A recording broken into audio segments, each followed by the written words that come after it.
Welcome to another episode of Mormon Discussion Podcast. We are back. This will be round 2 with Clark Aboud.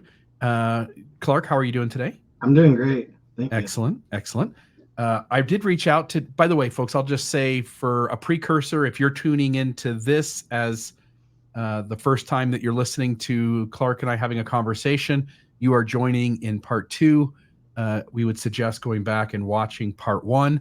The idea here is that we are giving Clark the opportunity to lay out what he sees as the best case that Joseph Smith did not originate polygamy, and that rather it was Brigham Young and his associates that essentially placed polygamy at Joseph Smith's feet, but it was actually him and those associates who originated polygamy. This is part 2 of our conversation with Dan Vogel that we are overlaying with our presentation that we did with Clark Aboud. This will be, again, part 2. This will be slide 40 through, I think he's got 97 slides or so. So we'll try to get through all of those today. We'll see how this goes. Dan Vogel, thank you again for being with us. We will jump. Yeah, I'm glad you're here. We'll jump right into it. The response to part 1 has been great. Appreciate both Clark and Dan's time, and it gives us a chance to sort of lay this evidence out that the polygamy deniers use to support that Joseph Smith is not the originator of polygamy.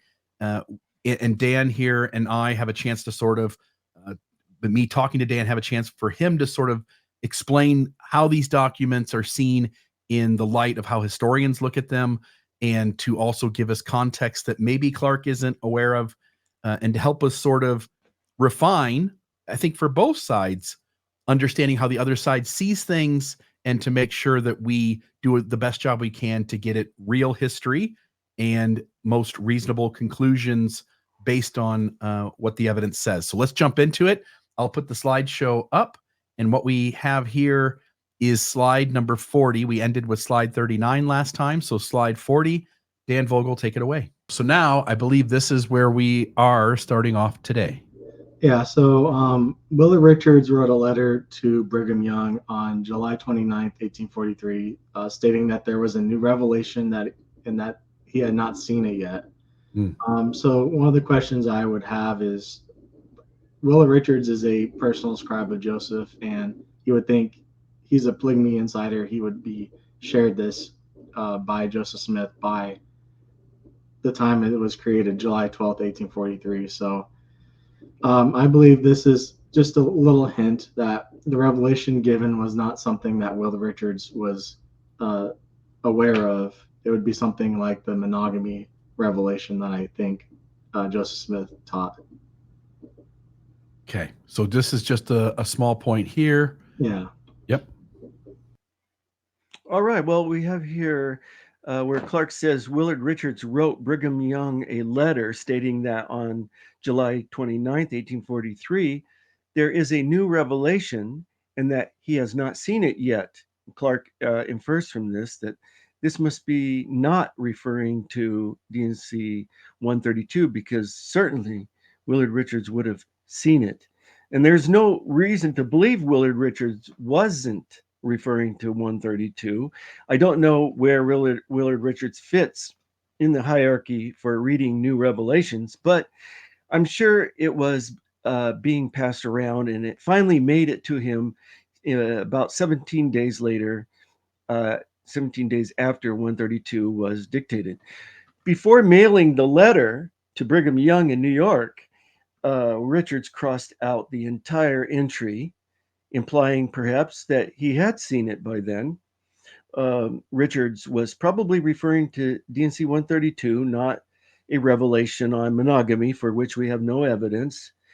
Richards dare not elaborate on it in his letter, since Rigdon was the postmaster and was evidently reading the mail, and he didn't like polygamy. So William Law's trustworthiness. So if you go through his interview and the affidavits, William Law and Jane Law both describe a large portion of the D&C 132 revelation, which RFM and you guys have talked about. Mm-hmm. So in his interview in 1887, he mentions that the revelation that he saw was 2 to 3 pages long. So here I highlighted the portions that they would have been referencing, and the pink is the unaccounted for sections. So with this, you would have a document that's roughly 4 to maybe 5 pages long. Maybe William Law is misremembering, but it's something to consider the length of the revelation that he's quoting from compared to what he's saying he saw. Okay, so William Law said it was how many pages long? 2 to 3 pages. Okay, and the actual D&C 132 manuscript took up 8 pages? The whole thing is 8 pages long, and they're quoting from at least 4 pages, if not 5. And if any of that pink is in there, it's a little bit longer. And as you're pointing out, the pieces that William and Jane Law remember, so the document D&C 132 is 8 pages long, 8 sides. And even if we just accept the parts that he says were in there, it would still make up more than the 2 to 3 pages he remembers. Yeah, and considering this along with the land deeds that I went through on our previous episode, where he's saying Joseph didn't allow him to buy or sell, and he's making big bank, and his brother is too. I am skeptical of his trustworthiness. Yeah.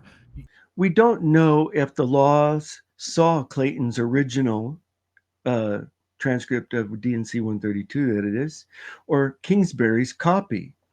If the latter, then Law was misremembering. Relying on what William Law remembered in 1887, more than 40 years later, is unwise. He says the revelation occupied not more than 2 or 3 pages of foolscap. Does he mean pages or sheets? Not more than 2 or 3 pages of foolscap. Kingsbury's copy is 8 sheets with 8 pages of text being written only on one side of the sheet. If Clayton wrote on both sides, it would be 4 sheets. 2 or 3 sheets would only be 1 less, not a significant difference.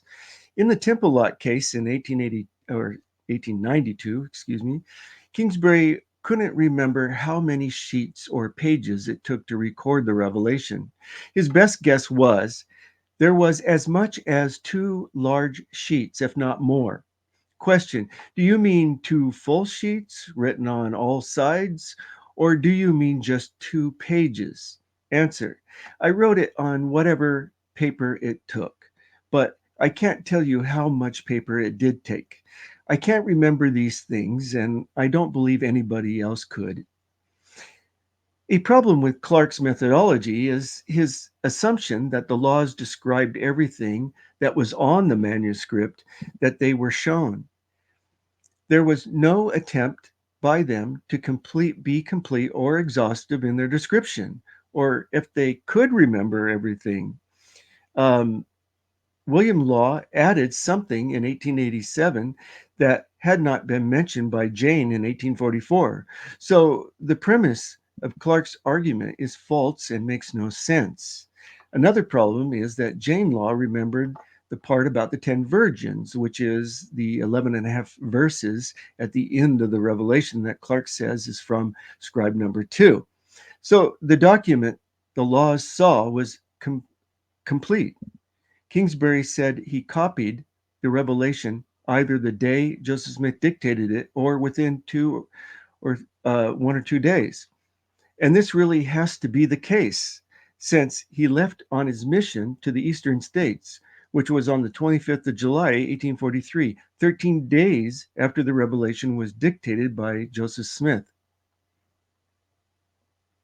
Yeah, and I want to jump in here. Yeah, go ahead.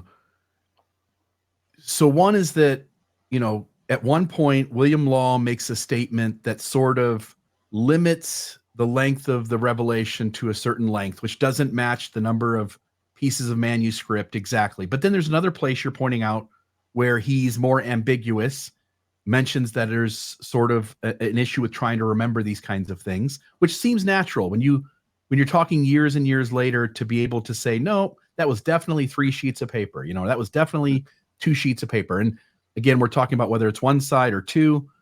And as you point out, Jane Law in the verses that he says are not from Clayton, regardless, we have Jane Law mentioning principles and ideas that are in that last part of the revelation. That seems really important. And it just seems odd to me. RFM and I have made this point, which is everything in what we have today in D&C 132, the parts that William and Jane Law point to in the Nauvoo Expositor, seems to be a remembrance of the unhealthiest parts of what we have today in 132, meaning that if the original document isn't what we have today, it's a healthy revelation on monogamy, the verses that William and Jane Law remember don't seem to fit into that idea. And I know that folks on the polygamy denier side they sort of dismiss William and Jane Law out of hand. Like, they're enemies of the church. We can't trust them. But that doesn't, what you're really asking is that they falsely claim that there are unhealthy things in the document they see, and that Brigham Young and others take the words of William and Jane Law from the Nauvoo Expositor and insert it into a later document as a way to justify.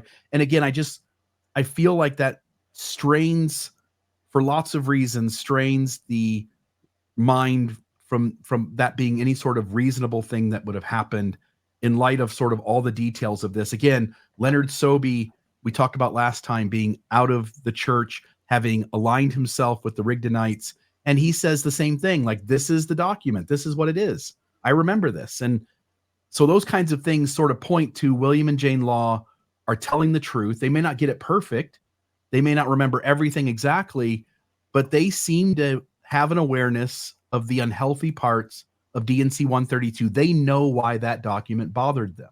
Right. Well, but to assume that everything they said about it was all there was, and therefore the document was smaller, to me is not logical.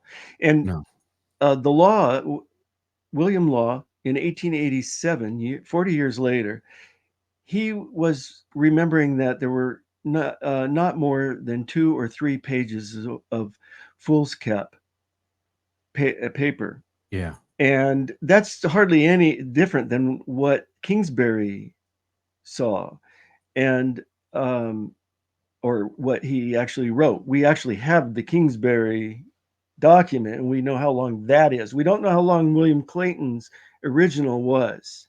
We know that Kingsbury's is 8 pages, seven and a half really. Do we know if William Clayton's writing tended to take up less space than Kingsbury's? No, sometimes it tended to be larger. Okay. Yeah. So in that regard, the opposite's true from what we would hope to find to sort of substantiate this. Yeah. But when you say 2 to 3 pages, what you're also saying is that the other guy used 1 more page than 3. He used 4. And so the difference isn't significant. Well, 40 years later. Yeah. We're supposed to cut, it's like splitting hairs between 1 or 2 more pages than what he remembered. But right. Kingsbury, the Temple Lot case that I quoted, was Kingsbury talking, not William Law. Kingsbury's testifying, and he's the guy that actually wrote it. Okay. So, right. And he can't remember in 1892, which is just another decade after William Law. He can't remember, and he says that it was there was as much as 2 large sheets, if not more. And so he's remembering a little less than there were. Yeah.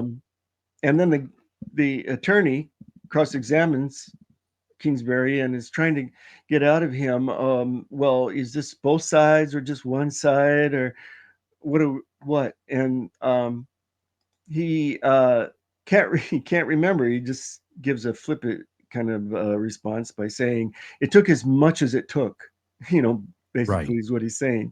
Yeah. So I find that using this argument is just kind of manufacturing an argument, looking for an argument, trying to force an argument into the discussion that is really so fine and so not worth really putting forth. as a legitimate argument against the 1832 revelation. So Dan, you wrote a dialogue article, and this won't be fair. I'm not saying this is an equal sort of challenge to sort of prove the point, but you wrote a dialogue article on Joseph Smith's treasure digs. It was investigating sort of like the 14 locations of Joseph Smith's early treasure quest. Do you remember that? Yeah. How many pages was that? I have no idea. Yeah, I would guess though. I couldn't even tell you what it said. No. I totally. William and Jane Law did a hell of a good job remembering as much as they did. I totally get that. But give me a guess. How many pages do you think it was? Well, when they first made their statements, of course, it was closer to the time that they had actually read it. Right. But I don't know. Say about 20 pages, maybe. 35. Oh. 35 pages in the dialogue article. My point is, again, William and Jane Law do a hell of a good job of remembering what they did. We shouldn't expect them to remember every single sentence out of it. And also, they're putting an article in the Nauvoo Expositor. You are space limited to some degree, and their job is to report to the reader what the unhealthy parts of the document are so that the reader can know what's going on behind the scenes. Their job is not to go, I need to report every single thing. It's to essentially make the public aware of the unhealthy things that they're perceiving. Hence, we shouldn't expect to see all of it in there. And as you're pointing out, both Kingsbury and Clayton have a slight amount of trouble remembering the length of the document. They're not off by so far that you can't allow a memory issue to be the explanation for it. Okay. Right. All right. So, so did we already cover this? I thought we did. We didn't cover this last week. Or not last time. So William Law, so his real estate transactions, he says he was able to buy or sell when he gave his interview in 1887. And so when I took a look at the real estate transactions through the Hancock County books, you can see, like, for instance, he buys 160 acres on the day that the expositor is destroyed for $20. And then a little less than a year later, he sells that for $1,160 together through 5 pieces of that 160 acres being sold in like 40-acre pieces, basically. So at the moment, he claims he's been frozen out of doing business in town. He buys real estate at one price and seems to make a decent amount of money on that real estate later when he sells it, and he buys it on the very day that the expositor is destroyed. Yeah, and so I would ask, why is William Law buying property in Nauvoo when he's been kicked out of the church and supposedly his life, Joseph Smith is threatening his life, according to him in his interview? William Law's trustworthiness, dealing with the land deeds. And we saw what happened last time, but this is similar. Clark says, the question to be asked is why William Law is still buying property within Nauvoo on the day the expositor will be destroyed. Why is he lying about this? Land records dealing with a single piece of property don't tell the whole story. You don't see what is not being sold. The Laws had other property. As Law stated in his 1887 interview, we had a large steam flour and sawmill and a store. So more than 40 years later, when Law says they lost nearly everything and our property was practically worthless, he was talking about the larger financial picture, which is hidden from us. It takes a lot more work to figure out what Law's finances were than looking at one property, especially if you are trying to determine if he sold at a loss or broke even. You would have to survey land assessment records as well. Clark shows only one property that Law bought from Lucius Kingman for $20, which suggests that Kingman was possibly settling a debt with Law. Still, Law didn't sell the land until May 1845, nearly a year later. Of course, he sells the land for more than $20, but you can't tell if that was at a profit or a loss. On the 20th of July, 1844, less than a month after the murders, Law wrote to Isaac Hill, "I hope you will be so good as to settle with Reynolds, Cahoon, and Flagg by lifting our promissory notes from them. Cahoon is giving us all the trouble he can. I will be able to obtain a deed from Hiram Kimball in a few days, I hope, and then you shall have your deed. I tried to get the deed from him for that lot when in Carthage, but I could not. He is acting as ugly as he can." In August 1844, Law wrote the Upper Missourian, "We have been illegally and cruelly exiled from our homes and pleasant places by the hand of tyrants, and have jeopardized our lives and sacrificed some $50,000 worth of property in endeavoring to break the yoke of tyranny." From their home in Hamilton, Illinois in late 1844 or early 1845, Law wrote Edward Hunter, who was handling the church's financial affairs in Nauvoo, requesting him to meet them in Carthage, the county seat, in May 1845, at which time they intended to settle their accounts. In this letter, they state, "Meet us at Carthage next May. We intend to be there and will have our books with us so that we can settle. We will make all the things right between us, I hope. As to the press, the slaughtering of our cattle, cutting our crops by order of the mayor, Joseph Smith that is, and city council last June, we would request that you as a counselor would be so good as to endeavor to have the city make arrangements to have us paid a fair compensation for the same." He goes on to estimate the cattle and crops were worth $250, but they would settle for $200, and the press could be settled for $1,000, which may have been half of what he paid for it, according to his 1887 interview. Note that May 1845 was also the date of the land transactions that Clark listed, which was a small part of what was going on. Clark has a lot more work to do if he wants to make the accusations against the laws that he makes. Even if Law had exaggerated in 1887, it doesn't justify calling him a liar, and it doesn't impeach everything he said. That's not the way historians work. You can't simply look for what you think are discrepancies based on limited information and then dismiss the entire account so that you can replace it with some invented scenario for which you have no evidence. It also strikes me, I think an important thing here is that, and I think Clark would agree, there's no way to make the argument that William and Jane Law are in on it with Brigham Young. William and Jane are mad at the church.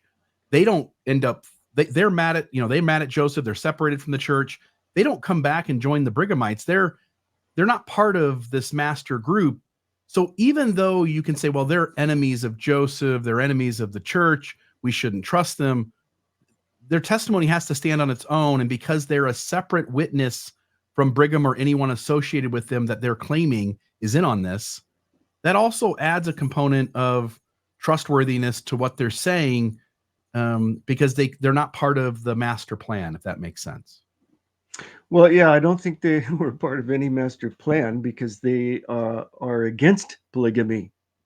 Right. And the polygamy deniers dismissed the laws because they're accusing Joseph Smith of polygamy, and the polygamy deniers assume Joseph Smith didn't live polygamy because Joseph Smith denied it, and he would never lie.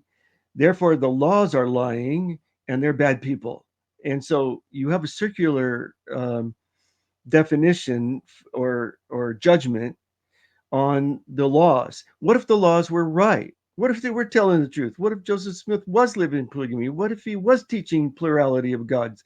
Then that changes how you judge the laws. The polygamy deniers automatically call everyone liars that they don't like. That's their go-to explanation for everything. Or they expand their conspiracy theory to take in certain people in order to discount their testimonies. So they use those two things, lying or conspiracy, to handle all counter evidence. And as you're pointing out here, there's much more context to these land sales that would sort of explain why Clark is seeing issues here, but for which when we see the day-to-day operations and what the conversations are around them, the context makes all the difference.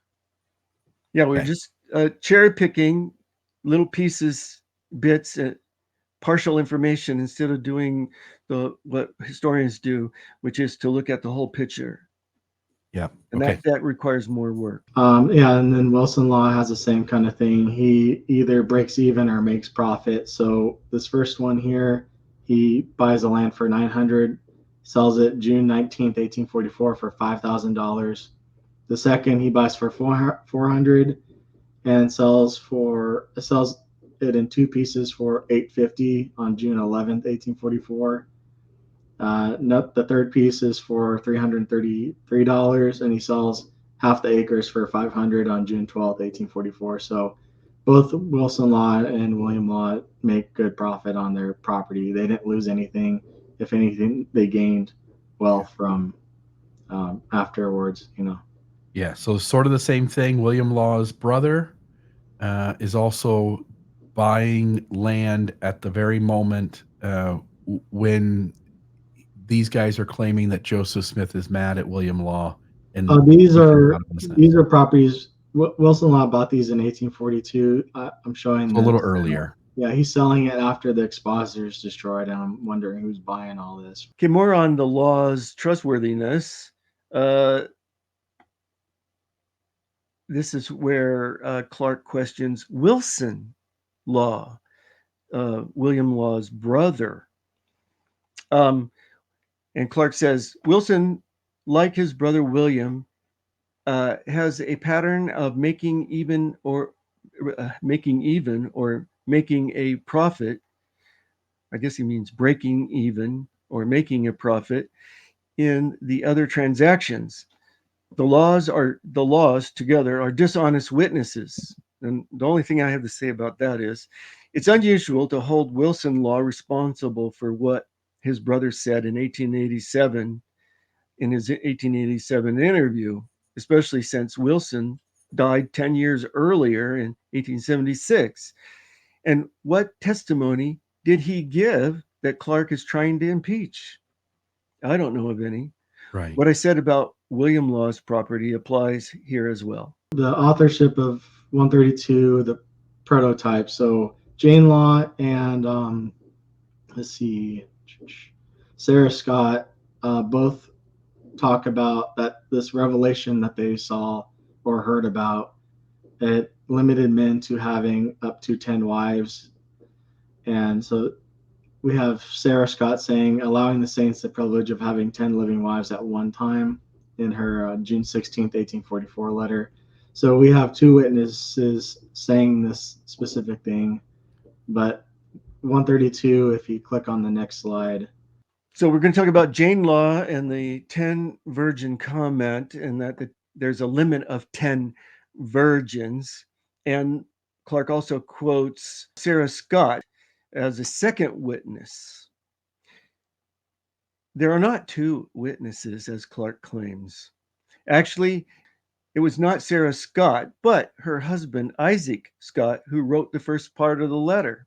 He probably got this information from the Nauvoo Expositor, published on the 7th of June, 1844.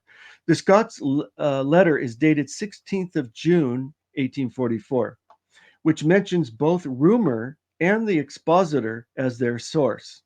So this letter does not add support to Jane Law's misinterpretation of D&C 132, verse 62, that there was a limit of having 10 virgins. The revelation doesn't say that, but Jane was trying to remember what she read, or her husband read to her several months earlier. So it's a simple misinterpretation of a passage, I would argue. The problem with Sarah Scott and Jane Law saying that 132 limits men to 10 wives is the original document doesn't have that limit. D&C 132 verse 62 reads, "And if you have 10 virgins given unto him by this law, he cannot commit adultery, for they belong to him and they are given unto him, therefore is he justified." So there is no limitation. Now, I believe there was a earlier version of this where it did limit men to 10 wives, and you'll see kind of why that's an issue with Joseph Smith's polygamy thing. So there is a mention of 10 virgins. It seems though it would be reasonable for them to recount their memory of it and to see it as limiting to 10 wives. It seems like a natural mistake that I might make if I read this once or twice. Like I didn't have, this wasn't something I read every day and memorized. When I'm having to recount it later, it seems very natural to mistake that section as limiting someone to 10 wives. But let's continue. So the reason why I think that's an issue of the 10 wife limit is because Kingsbury left Nauvoo on July 25th, 1843, and had written D&C 132 supposedly before that. So Kingsbury comes back to Nauvoo July 28th, 1844. And so for him to have the current 132 read that there isn't that 10 wife limit, this 132 that we have today would have to be written after Joseph's death. Clark argues, because Kingsbury's copy of the Revelation doesn't say there is a limit of 10 wives, Jane Law must have read an earlier version. And since Kingsbury left Nauvoo on the 25th of July, 1843, he didn't return until the 28th of July, 1844. Kingsbury didn't make his copy of D&C 132 until after that date. It's far more likely that Jane Law simply misinterpreted D&C 132-62, which she had read as much as 10 months before she made her affidavit on the 4th of May, 1844. Kingsbury said he copied the Revelation before he left on his mission. Again, we see Clark arguing from false premises. Yeah, and I'm gonna just try to put here up on the screen for folks. Download. Let me take a look here. All right. So one of the things that RFM and I did when we talked about this issue was I sort of parsed out each of these sections. So you had D&C 132 verses 1, 2, 3, 4, which are sort of grouped together because they're sort of on the same theme. But it is that underlined section in that top left corner. Part of that makes its way into what they report in William Clayton's journal.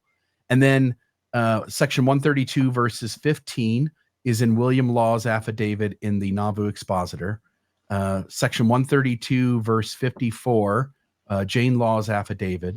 Section 132 verses 26, 27, 38, and 39, Austin Cowell's affidavit. And Doctrine and Covenants 132, 62 and 63, Jane Law's affidavit. And as you're pointing out, section 132, I put this up because what you're saying, section 132, verse 62, and if he have 10 virgins given unto him, that's the part you're saying she may have misunderstood. It does mention 10 virgins. Yeah. She just contextually, and again, you could read that and go, if he have 10 virgins given unto him, meaning he could have 10 virgins given unto him. Maybe she understood it as that's the maximum. This is just put forth as sort of a rhetorical question. Yeah. But it seems perfectly normal that in reading over it once, being bothered like hell by it, and then reporting a week later what was in it, or 2 weeks later, whatever the time is, it seems to make sense that this misremembering is close enough that we shouldn't discount what she's saying. Right. And then Sarah Scott, or her husband, who's also another plural wife of Joseph Smith, right? Right, later. Yes. But they are just using the Nauvoo Expositor, and it's not a second witness to strengthen the Jane Law interpretation. Right. Totally. Yeah. So also the other issue with 132 with the 10 wife limit is Joseph is said to have 29 wives at this point in time. And that's that's not 10 or under Right. here. What I was sort of And saying. I don't think Joseph Smith would stick his neck out to possibly hurt himself in a way like that by having that 10 wife limit. It seems like it would bite him in the ass eventually. If he's marrying tons of women and there's a 10 wife limit, he has to understand that even if things go right and well, that he's going to sort of get his hand caught in the cookie jar. Yeah, because if you take the position, he's just plausible deniability and all that. Joseph would not want to do something like this if he's responsible for it. Yeah. But Brigham Young had under 10 wives at this point in time anyway. So yeah, and 10 seems like plenty. So Clark shows a list of Joseph Smith's wives, and they add up to more than 10. So just somehow Joseph Smith, there's something wrong with the story because there's more wives. Well, it's far more likely that Jane Law misinterpreted D&C 132-62. The fact that Joseph Smith had more wives than 10 is a reason to question Jane Law's memory. It does seem odd. Like if Joseph Smith is writing, dictating section 132, if we count these up, I don't know what it is, but let's say there's, 31 women there, whatever it is. It doesn't make sense for him to go, if a man hath 31 wives, he's not going to name the number he has. No. The revelation is from God, and all God is saying is it doesn't matter how many it is. It could be as many as 10. It could be whatever number. This is how we're going to deal with this. So it is sort of a strange thing. That's like the parable of the 10 virgins. Yeah. Yeah. And that makes sense too, right? It is is connecting to a scripture. Yeah. Yeah. It sounds scriptural. Right. And you're right. If a man have 10 wives, and because you're supposed to only marry virgins, right? There's nothing in D&C 132 about marrying other men's wives. My interpretation of this passage actually is that D&C 132 isn't the inauguration of polygamy. Of course, we know he's doing it since 1841. And so what is D&C 132? 132 is an apologetic for polygamy to Emma, to straighten out some things, to reaffirm polygamy, but then to repent of polyandry. So I see in this passage that he's saying it's okay and lawfully to marry virgins because they don't belong to anyone. So I read between the lines here that Joseph Smith is repenting of all those polyandrous marriages, about 12 of them. And he's telling Emma that no, he's not going to do polyandry anymore, because most of the first wives were polyandrous, meaning they had they had legal husbands. Okay. And he's not doing that anymore. And if you really read the whole Revelation, he's repenting. He's going to pay a sacrifice, it says, and it warns Emma and others not to, put upon Joseph, not to attack Joseph for his mistakes. And he will pay the sacrifice and be saved in the end. That's why it begins with unconditional salvation for Joseph Smith in the beginning. He is saved no matter what, unless he commits murder. Yeah. So he's the original second anointing. Right. Yeah. And so this is the what I believe is the subtext of this revelation, the context, why they want to take it to Emma, why Hiram wants to take it to Emma and read it to her and convince her. Because there's polygamy is being reorganized, reconceived. Gotcha. Brigham Young published in the Times and Seasons on July 1st, 1845, a talk he gave on April of 1845. Brigham says Joseph did not receive everything connected to the doctrine of redemption, which goes against D&C 131 and 132, which I showed are from Benjamin Johnson and William Clayton, as he mentioned that earlier. Brigham explains that for a man to be saved, he must practice the doctrine of spiritual wives or spiritual wifism in this Times and Seasons article.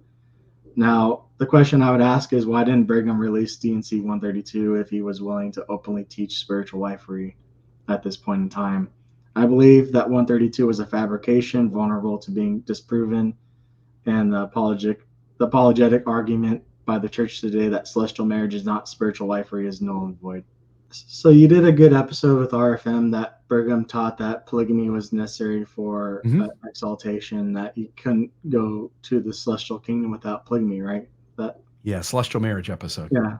So this is what Brigham Young is repeating here, and this is in 1845. They're still in Nauvoo. They haven't left towards winter quarters yet. And so he's openly teaching polygamy, but he's not revealing 132 or anything else from Joseph Smith supposedly on polygamy yet. Yeah, right. Why, if you're going to speak publicly out loud about it, why not just release the document? Yeah. And it seems like in that first sentence, he's saying, look, Joseph didn't give you everything. Now let me tell you more. Yeah. Which also seems to sort of align with what you're saying. Okay. More on authorship of D&C 132, and this is where Clark talks about also D&C 131 and 132, and Brigham Young statement in the Times and Seasons encouraging the members, saying that there's not everything has been revealed, that there's more to come.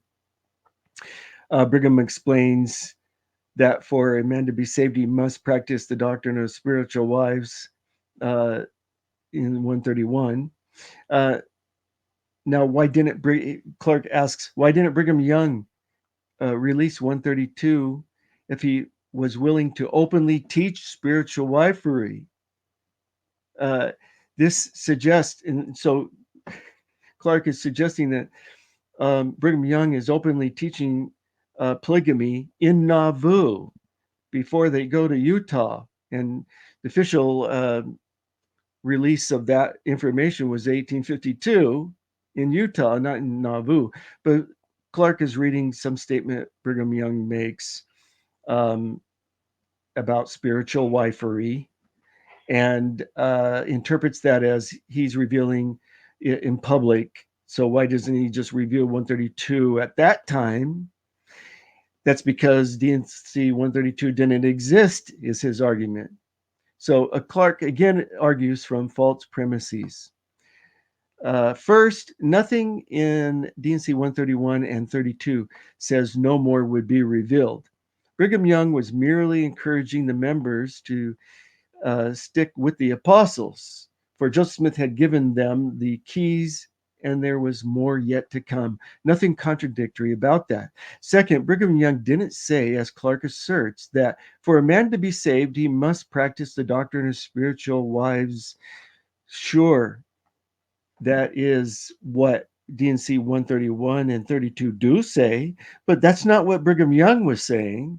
Rather, Brigham Young was obfuscating and making it sound like he was describing eternal marriage, similar to what Hiram was saying before his death. Remember, Brigham Young was speaking at General Conference, and most members knew nothing about 131, 132, or polygamy. And most they didn't know about any of these revelations or polygamy and what Joseph Smith was secretly doing before his death. And Brigham Young wanted to keep it that way. So he associated eternal marriage with spiritual wifism, implying that the rumors they were hearing about polygamy were all wrong or misunderstood. Clark's argument that the April 1845 conference should have been the occasion at which Brigham Young revealed 132 to the general membership, since he was talking about polygamy, is therefore wrong. Brigham Young wasn't talking about polygamy. Next, Clark argues that because Brigham Young, and Hiram incidentally, used the term spiritual wifery, the apologetic argument that celestial marriage is not spiritual wifery is also null and void. However, in this instance, they were not using the term to refer to polygamy or celestial marriage. They were using it to refer to eternal marriage. The term spiritual wifery has been adopted by apologists like Brian Hales to describe John C. Bennett's unregulated version as opposed to Joseph Smith's more formal and regulated version. It's just a convention to make a distinction. Yeah, and I'll just say that when RFM and I did the episode on Think Celestial was the title. We were playing off President Nelson's quote of Think Celestial, but we went into the history of celestial marriage.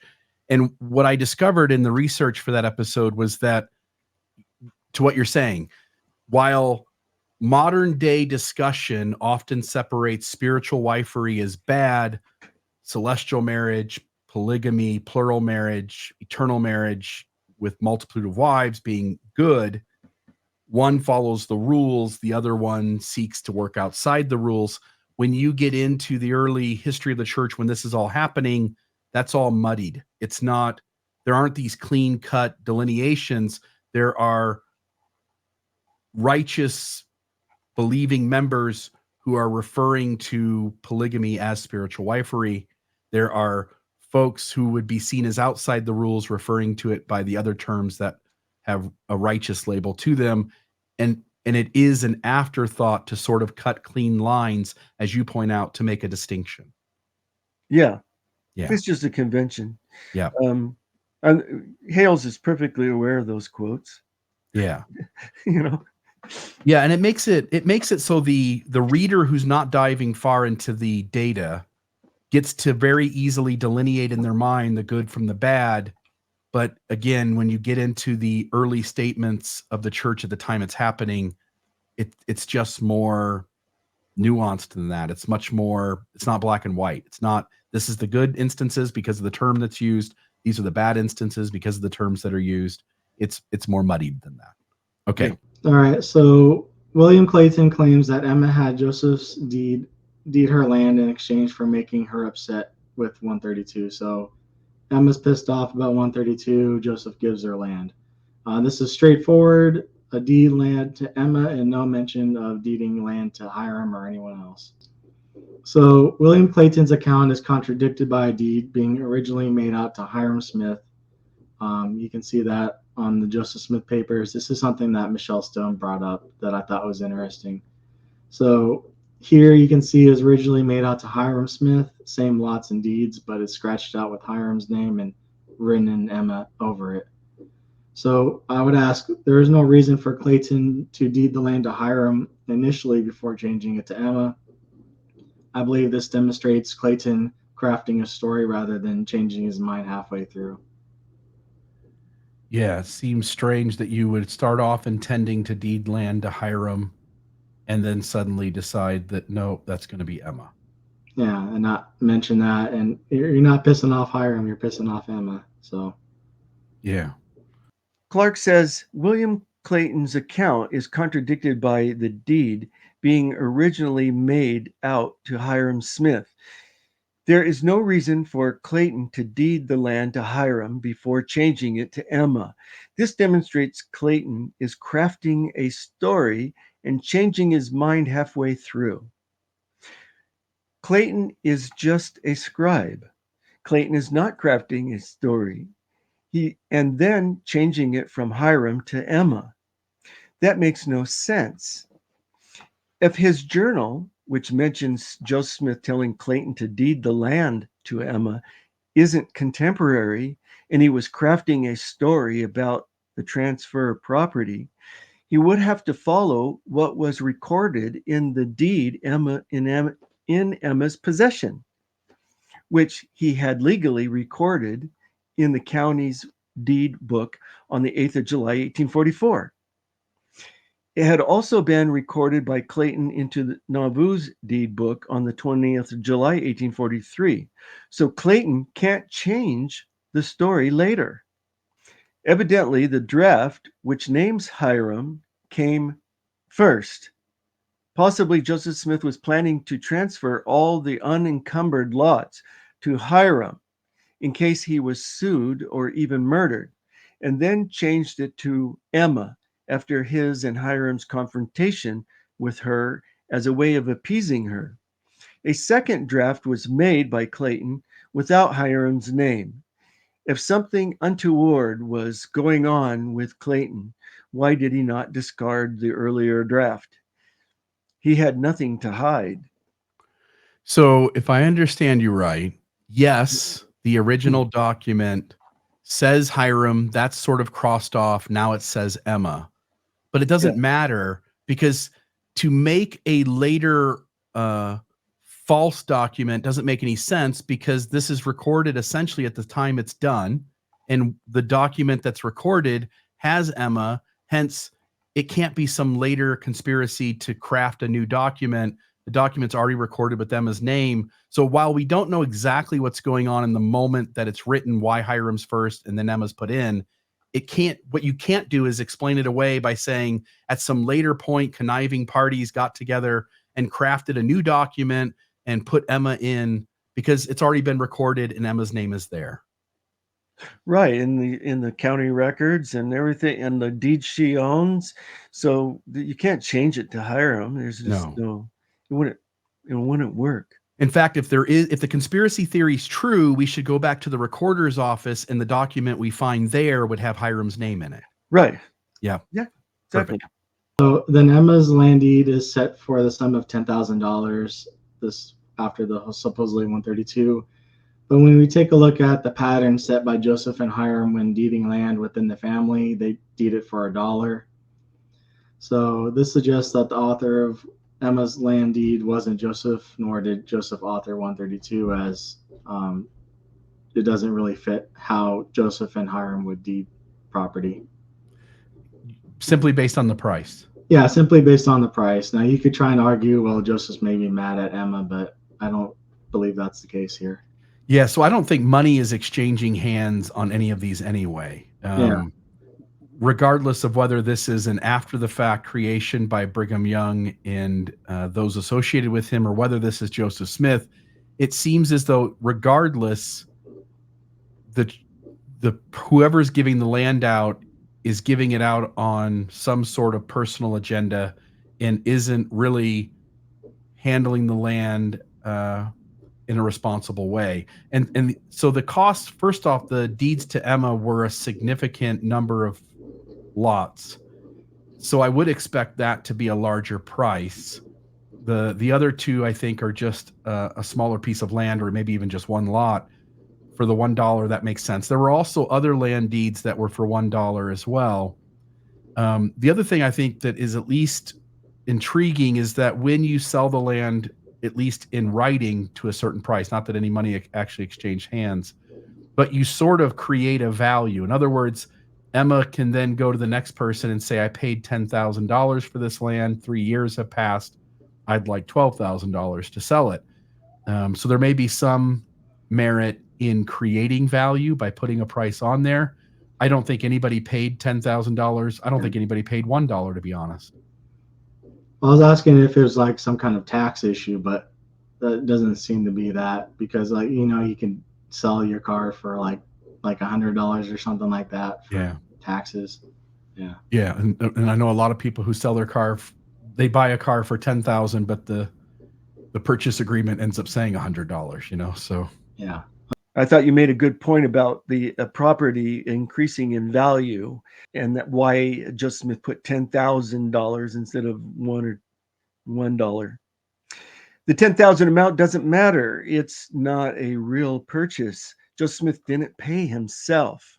So actually, because I talked about coverture, the law of coverture at the time was that a woman could not own property while her husband was alive anyway.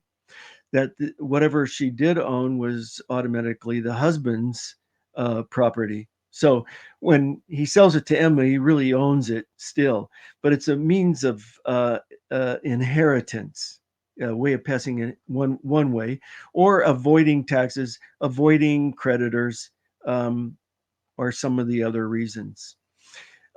Clark says, this suggests that the author of Emma's deed wasn't Joseph Smith, because it was like $10,000 and he wouldn't have done that. No, it doesn't. Not at all.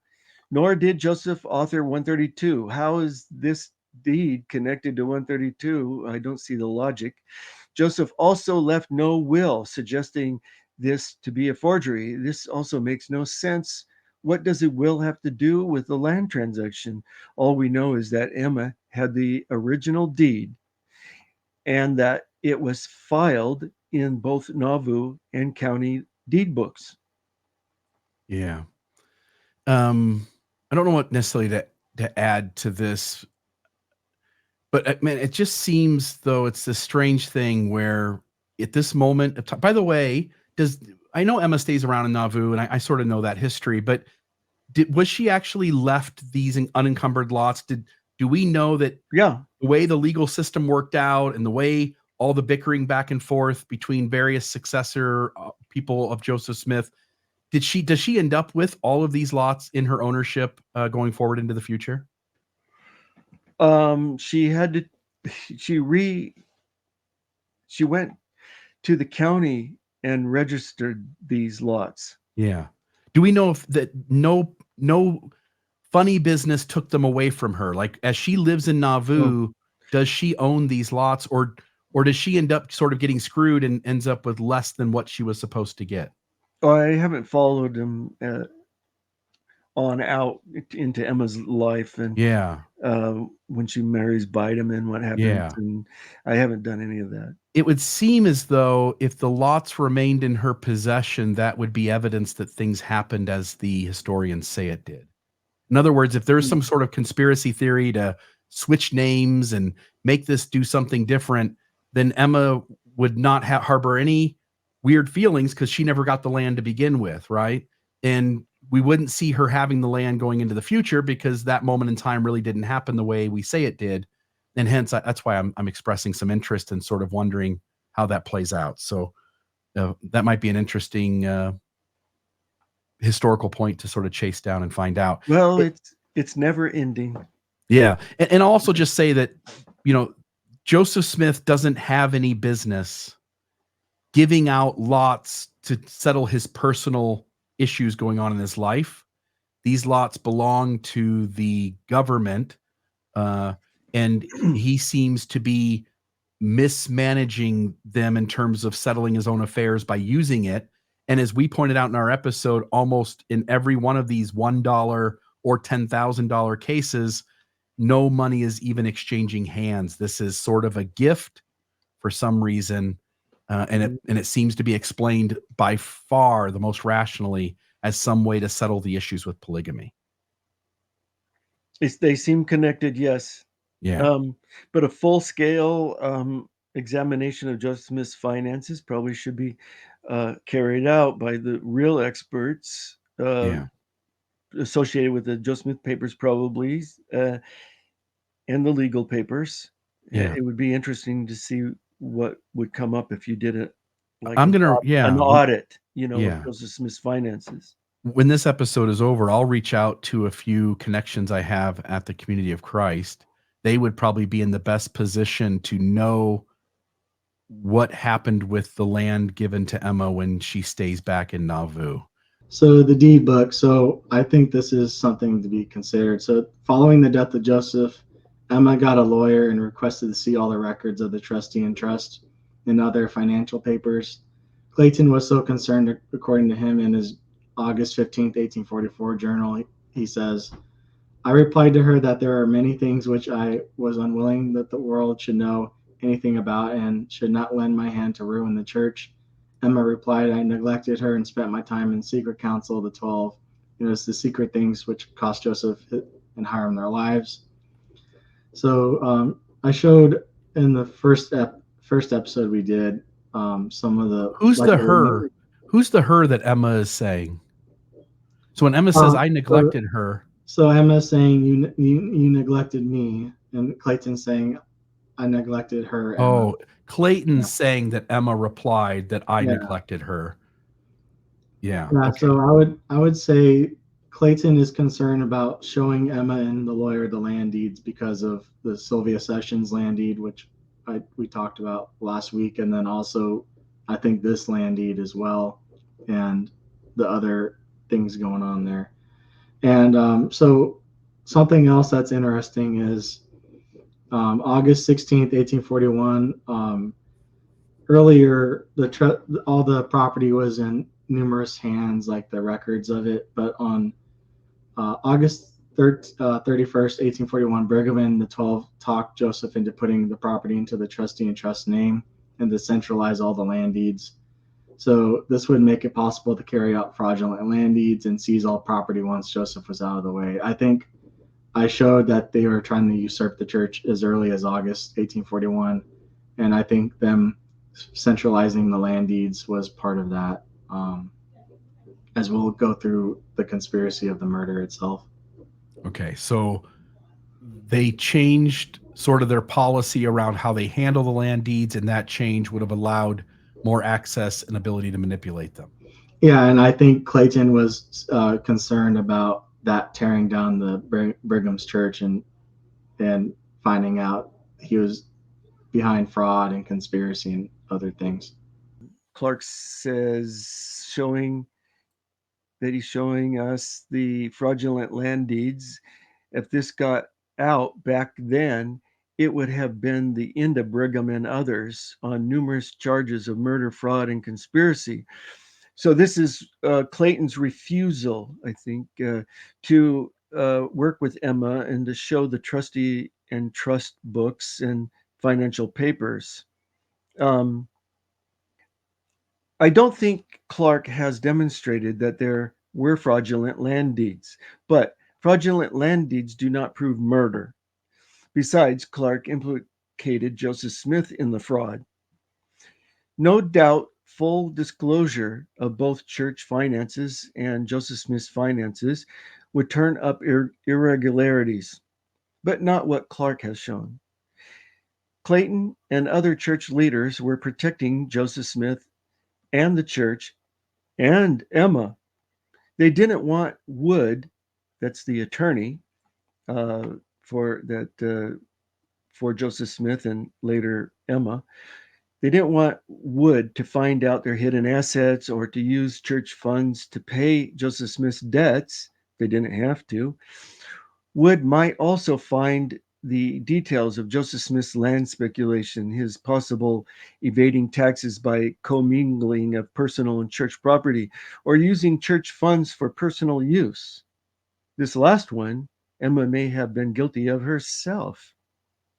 A fuller account of Clayton's 15th of August 1844 discussion with Emma and Wood reveals why he was reluctant to make a complete list of Joseph Smith's and the church finances, which would have been a difficult job to do in the first place. But this is Clayton in his journal.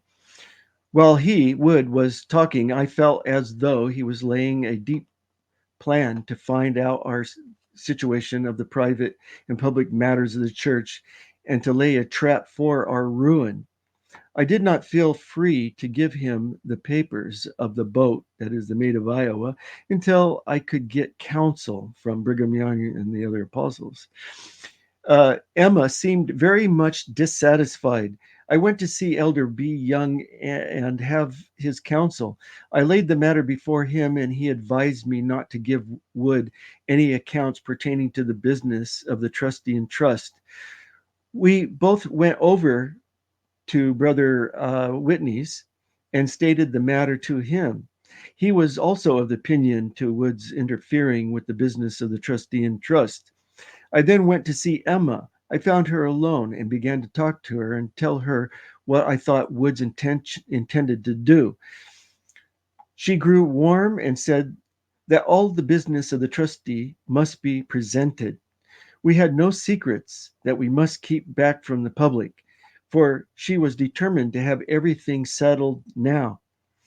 I replied to her that there were many things which I was unwilling the world should know anything about, and should not lend my hand to the ruin of the church. She then grew more angry. She said she had no secrets, nor anything she was unwilling the whole world should know. I said I knew things that she did not want the world to know. She said if I harbored any idea that she had ever done wrong, it was false. I answered, as I have seen with my own eyes and heard with my ears, I could believe she had done wrong, that is. She said, if I said she had ever committed crime, I was a liar and I knew it. I replied to Emma, I know I don't lie, and you know better. What I know, and although I never have told it to any soul on earth, nor never intend to, yet it is still the truth, and I shall not deny it. She then several times called me a liar, and she said she knew I was her enemy, and she never had been so abused in all her life. So I'm not surprised that the church refused to hand over all their financial information to James Wood, and I don't blame Emma for wanting to get all the that was owed her. But there was nothing sinister about establishing a trustee in trust, as Clark implied, to protect the church, or not wanting to fully disclose the church's finances, which may have led to the charge of fraud, but not murder or conspiracy. Yeah, this feels sort of like a divorce, doesn't it? Like one side has sort of done some funny business. The other side wants to have all of it out in the open because that benefits them being treated fairly as the process works itself out. Emma's pissed as hell about polygamy, and it makes sense that she would just I want all this public. Like that way I'm protected to some degree, that nobody can do any more funny business. And Clayton is saying that, there's stuff here that we just wouldn't want to get out there. And once you start showing the books to government officials, regulatory officials, a lawyer represents that because his job is he's got to also play by certain rules, and he's also going to try to get things as much in the benefit of his client as possible. And I can totally understand from the historian point of view why this could be seen in a much different light than Clark presented it. So William Marks makes a statement on July 1853, and this is a pretty well-known statement where he talks about Joseph saying, we've done wrong and we need to get polygamy out of the church, and so on and so forth. So in William Marks's statement, Joseph asked for the polygamist to be charged by the laws of the church, and that it's a damnable heresy within his statement.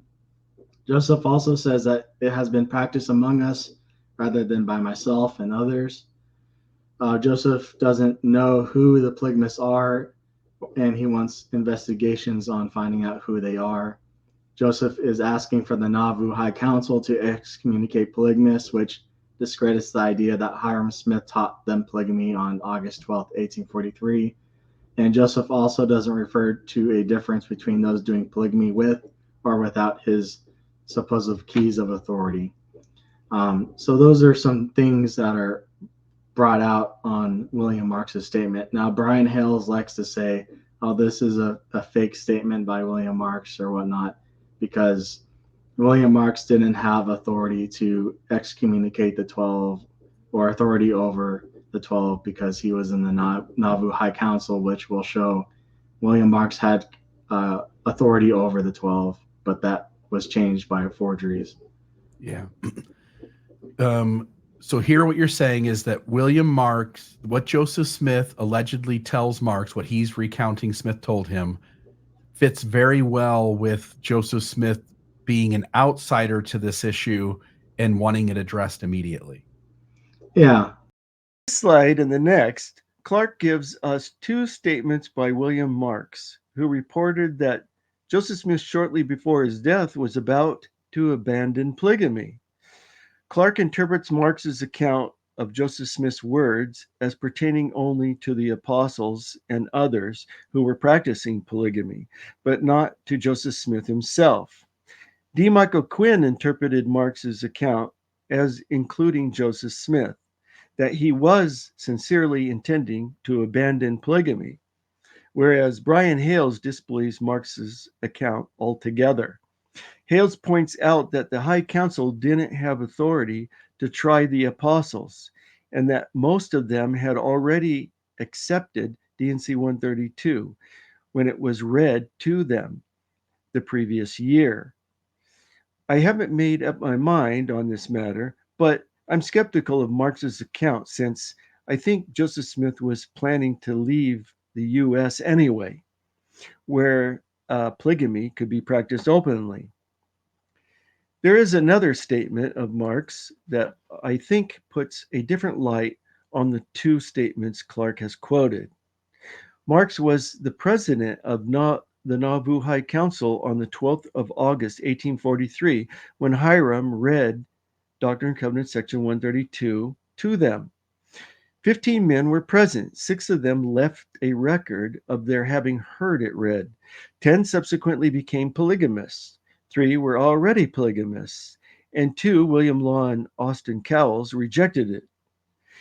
As a counselor to Joseph Smith III, Marx attended a meeting of the RLDS First Presidency, N12, in 1865, during which he told them what he knew about polygamy. Quote, the question arose as to whether Joseph the Martyr taught the doctrine of polygamy. President Marx said, Brother Hiram came to his place once and told him he did not believe in it, and he was going to see Joseph about it. And if he had a revelation on the subject, he would believe it. And after that, Hiram read a revelation on it, that is polygamy, in the High Council. And he, Marx, felt that it was not true, but he saw the High Council receive it.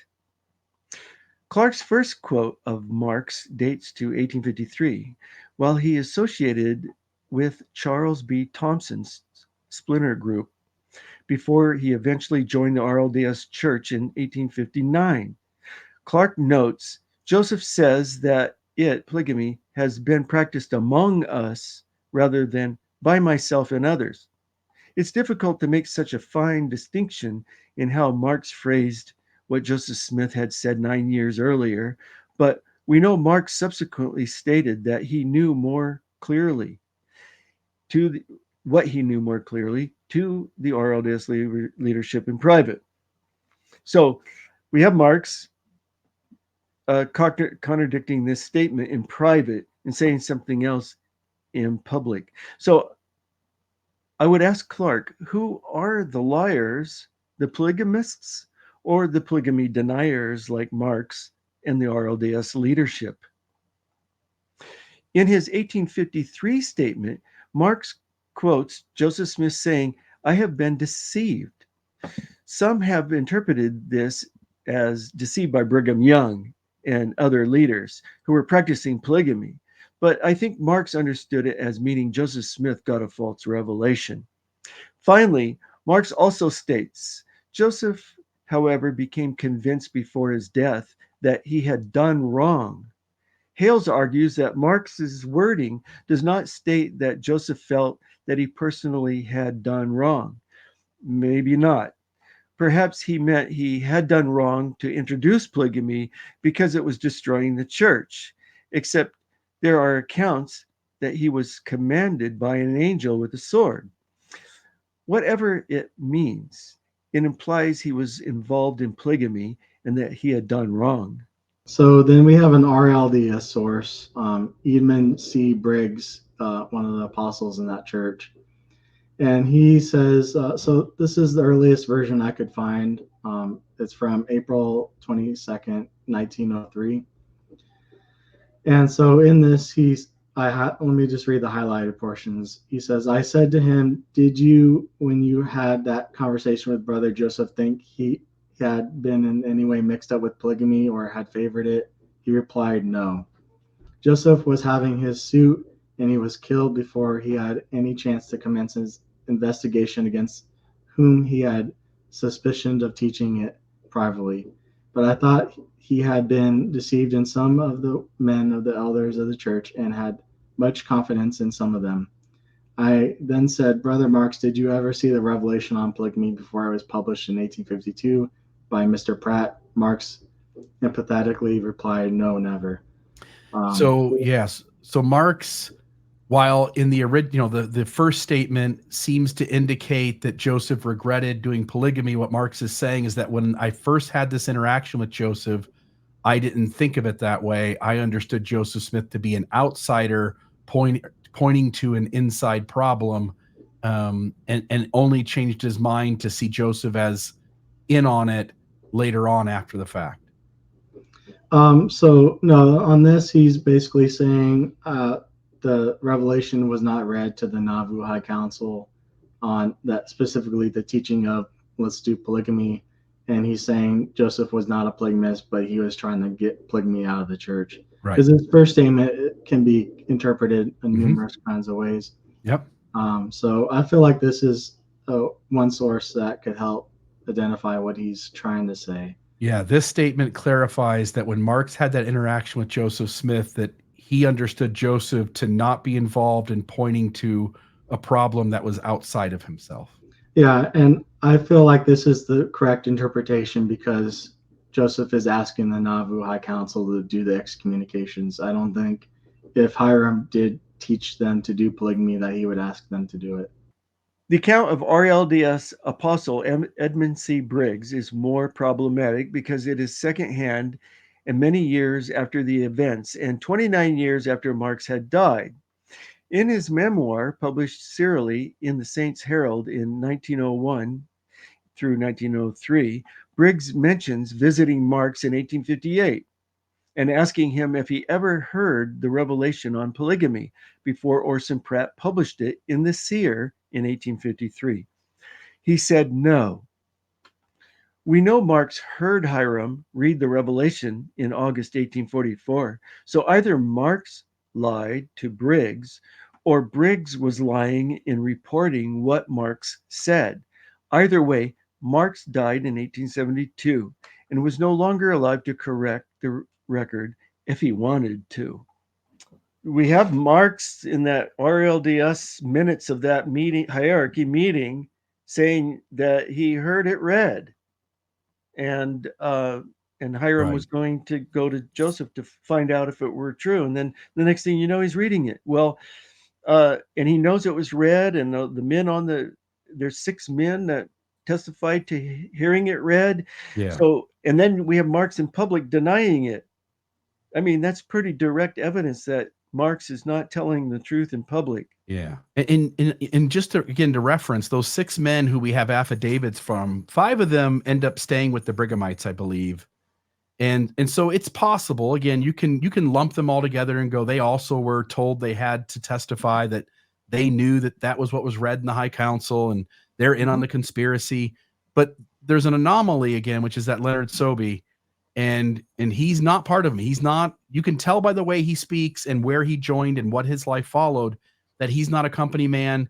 He wasn't going to be manipulated by the Brighamites for sure to say a certain thing.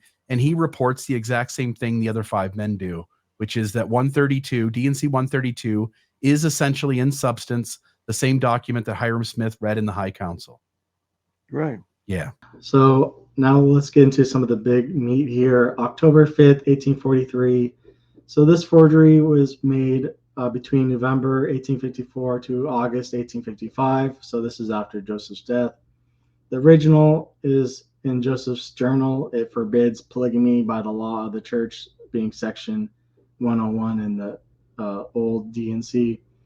The forged version has Joseph saying he prohibits unauthorized polygamy not performed under his keys, and it quotes D&C 132 verse 7.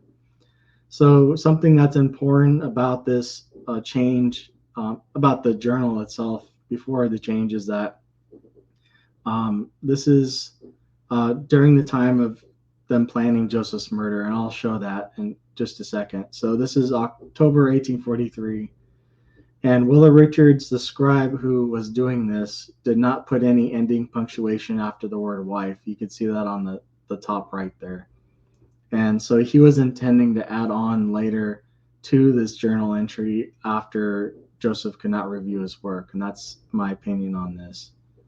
So we'll show the forgeries to the history made while Joseph was alive once we get to that murder. It says, what does it say there? No man, The first something one, take but one wife. the first one is Joseph forbids it, in the practice thereof, no man shall have but one wife. And then what's the Bottom right is, I hold the keys of this power in the last days, for there is never but one on earth at a time on who the power of its keys are conferred, says, unless the Lord directs otherwise, for a man to have more than one wife.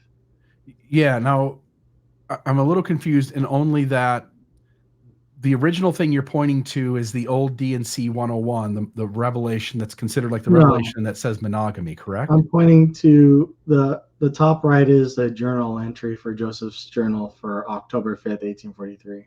Okay, so the top right, which is also the matching document, the actual document to the left of it, correct? Yeah, so to the left is the document. That's the original journal entry from this 5th of October, 1843. Yeah, And then when right is the history of the church. Yeah.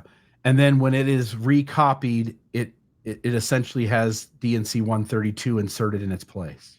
Yeah, but on the original journal entry, Willard Richards leaves blank pages, and he also doesn't put punctuation at the end of one wife, intending to add on to it. And this is during the time of planning the murder. Okay. All right. So we have some sort of plausibility here of them. Obviously, there is changes to the document. And it seems like in the original, they are leaving room for changes to take place. Yeah. Clark says this forgery was made between November 1854 and August 20th, 1855. Forgery is the wrong word. It is an edited version of something that was unpublishable in its original form because it was too fragmentary. The apostles and scribes were doing the writing and fleshing out of sources after Joseph Smith's death, the same as before, only Joseph Smith couldn't review it and give his approval. Nor could Richards, in this instance, help them decipher his entry in the Joseph Smith Journal, having died the previous year on the 11th of March, 1854. The question is, did they clarify Willard Richards' original intent, or did they intentionally change it? Clark says the original has Joseph forbidding polygamy by the law of the church, section 101. Clark assumes that the law mentioned in Willard Richards' entry is Joseph Smith's in Joseph Smith's journal refers to D&C 101 in the 1835 Doctrine and Covenants, which denied rumors of polygamy and said, "We believe that one man should have one wife and one woman, but one husband." But I don't think it is as clear as Clark makes it sound.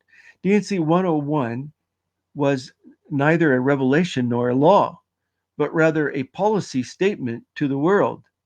It's important to recognize that in 1835, marriage was understood by Mormons no differently than other Protestants. That is, marriage is a civil contract in contrast to the Catholic notion that it is a sacrament of the church and solemnized by proper authority. Section 101 begins, according to the custom of all civilized nations, marriage is regulated by laws and ceremonies. Therefore, we believe that all marriage is in this Church of Christ of Latter-day Saints should be solemnized in a public meeting. This changed with Joseph Smith's introduction of eternal marriage and the temple endowment, wherein he effectively adopted the Catholic notion. Because marriage was viewed by Mormons as a civil contract in 1835, the statement about polygamy in 101 was understood as a church policy, not divine law. However, polygamists could be tried for committing adultery because plural wives were not legally recognized. Nevertheless, those who practiced what was called spiritual wifery or unauthorized polygamy in Kirtland and Nauvoo believed their marriages were recognized by God because they were following the example of the patriarchs and were joined by covenant made between the couple and God, which superseded civil law and had nothing to do with church authorities. One way to describe it would be a kind of laissez-faire version of polygamy. Incidentally, it is my view that if it wasn't simply an affair, Joseph Smith was possibly practicing a charismatic version of laissez-faire polygamy, whereby he entered into a covenant with Fanny Alger, authorized by a revealed command from God. It's the revelation, the command by God, that makes it different than what the others that D&C 101 was condemning. This perhaps also explains how easily it was revoked and Fanny could quickly marry someone else. The problem with charismatic authority is that it is difficult to regulate and inevitably threatens the institution. D&C 132 was the first step Joseph Smith took to bring it under control. With that introduction, let's look at the original entry in Joseph Smith's journal for the 5th of October, 1843. So this is Joseph Smith with Willard Richards, and that the entry says, walked up and down the street with scribe and gave instruction to try those who were preaching, teaching, or crossed out preaching, the doctrine of plurality of wives. On this law, Joseph forbids it, and the practice thereof, no man shall have but one wife. Clark insinuates that Willard Richards didn't end the entry with a period because he intended to come back after Joseph Smith's death and change the passage. But if you just look around a bit, you can readily see that Willard Richards didn't use many periods. And as I discussed, the space at the bottom of the page exists because Willard Richards typically had one entry per page. Willard Richards records that Joseph Smith instructed him to try those who were preaching, teaching, or practicing the doctrine of plurality of wives on this law. What law? No law has been mentioned. The words that follow describe the law. Joseph forbids it, and the practice thereof. No man shall have but one wife. That's the law. So the 1855 editors read this as referring to D&C 132, verse 7. And I have appointed unto my servant Joseph to hold this power in the last days. And there is never but one on earth at a time on whom this power and keys of this priesthood are conferred. Those who were violating this law could be tried and excommunicated for practicing unauthorized polygamy or even preaching and teaching it without Joseph Smith's approval. That's the purpose of this passage, which was dictated only 85 days previously. By the 5th of October, 1843, Willard Richards had heard and seen D&C 132 as seems indicated in his late August 1843 letter to Brigham Young, which had said that he hadn't read it, which I previously discussed. Willard Richards was at this time already a polygamist, having married 2 women, young girls actually, the previous January. As mentioned, many in the High Council were also polygamists at this time that the revelation was read to them by Hiram Smith in August. So I would argue that the 1855 editors correctly understood Willard Richards' fragmentary entry in Joseph Smith's journal and expanded and clarified it for publication. Now, let's look at how the edited version came out. Clark uses the manuscript history, book E1, page 1746, which was drafted sometime between June and August 1855, but we have a rough draft, which was first drafted sometime between February and June 1855, that shows some of the process. So that's the next slide.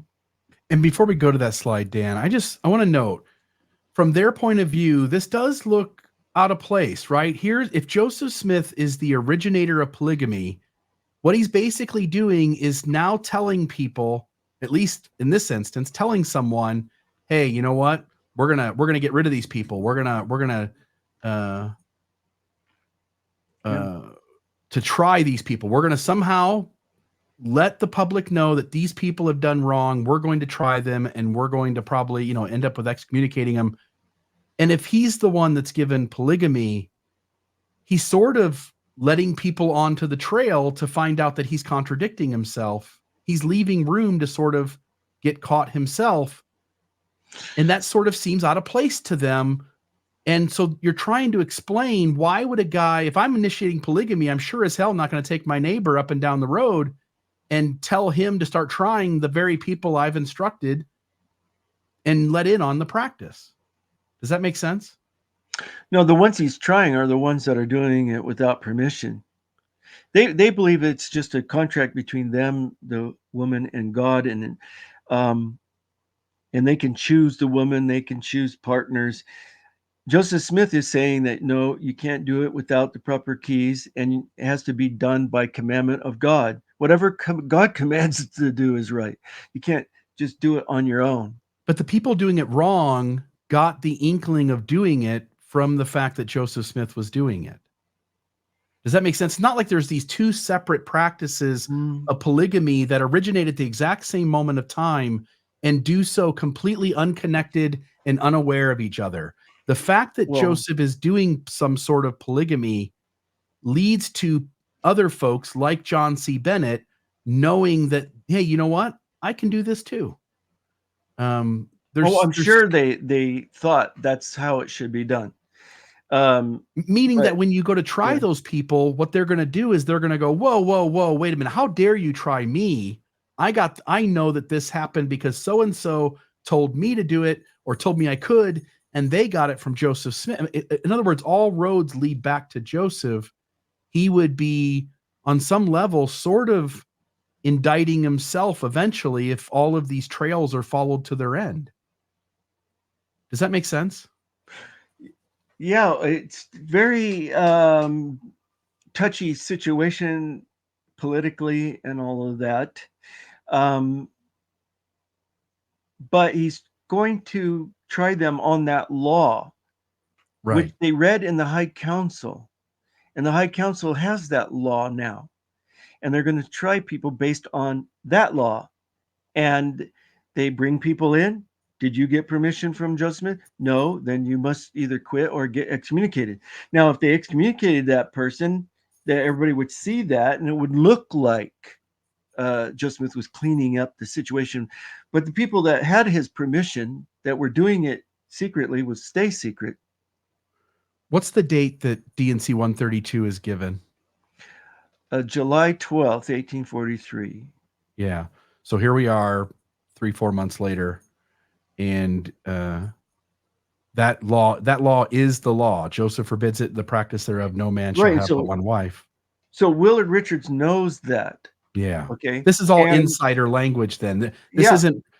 Yeah. Again, when you try someone and you excommunicate them, you also give them motivation to start speaking out loud in public. There's still the risk of it coming back to sort of haunt Joseph Smith that he tries them in the first place. If I'm practicing polygamy, I don't want it to be known in the public. I'm doing it one way. People catch wind of it. They start doing it another way. I try them. I excommunicate them. The likelihood that they're going to speak up and go, wait a minute, that guy's doing it too, is pretty high. And hence Joseph is going to have to, and again, I believe it this way. Yeah. But from their point of view, they're going, why in the hell would he do something that's going to eventually implicate himself in the public arena because he doesn't want it out there publicly? You sort of would have to let people practice this in an unhealthy way, and that might give you a better chance of sort of keeping your own polygamy undercover. And he doesn't do that. And so that's an anomaly that they sort of are bothered by, and they're trying to figure out a way to explain it. I think what helps is understanding that this is all insider language. He's talking to a person who knows the new revelation. He's going to try these people in front of people who know the new revelation.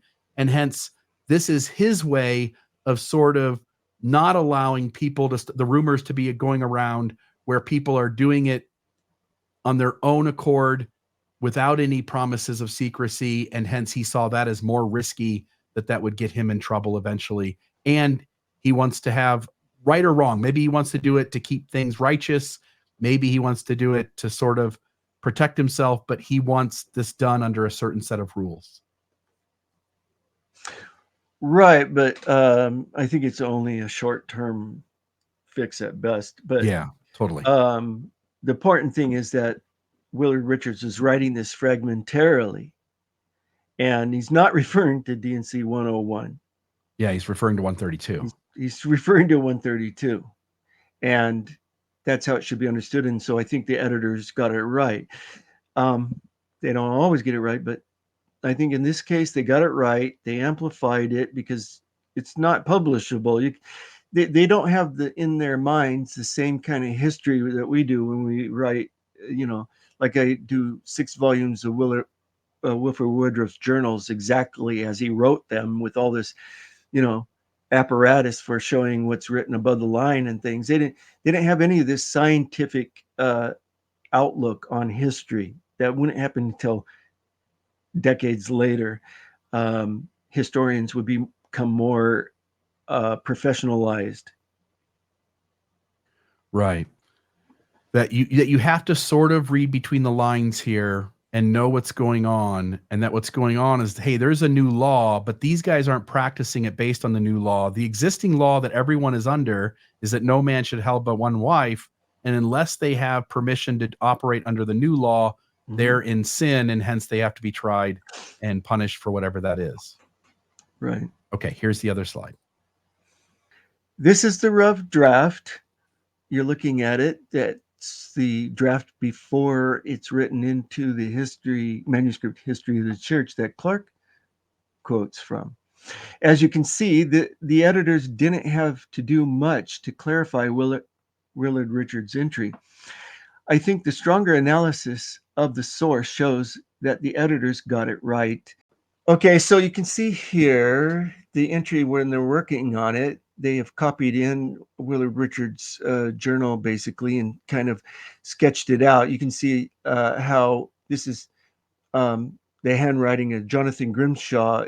I have underlined in blue, and Thomas Bullock in red. Okay, so it gave instructions to try those persons, and that's kind of a change already, who were preaching, teaching, and practicing, and they corrected that, the doctrine of plurality of wives.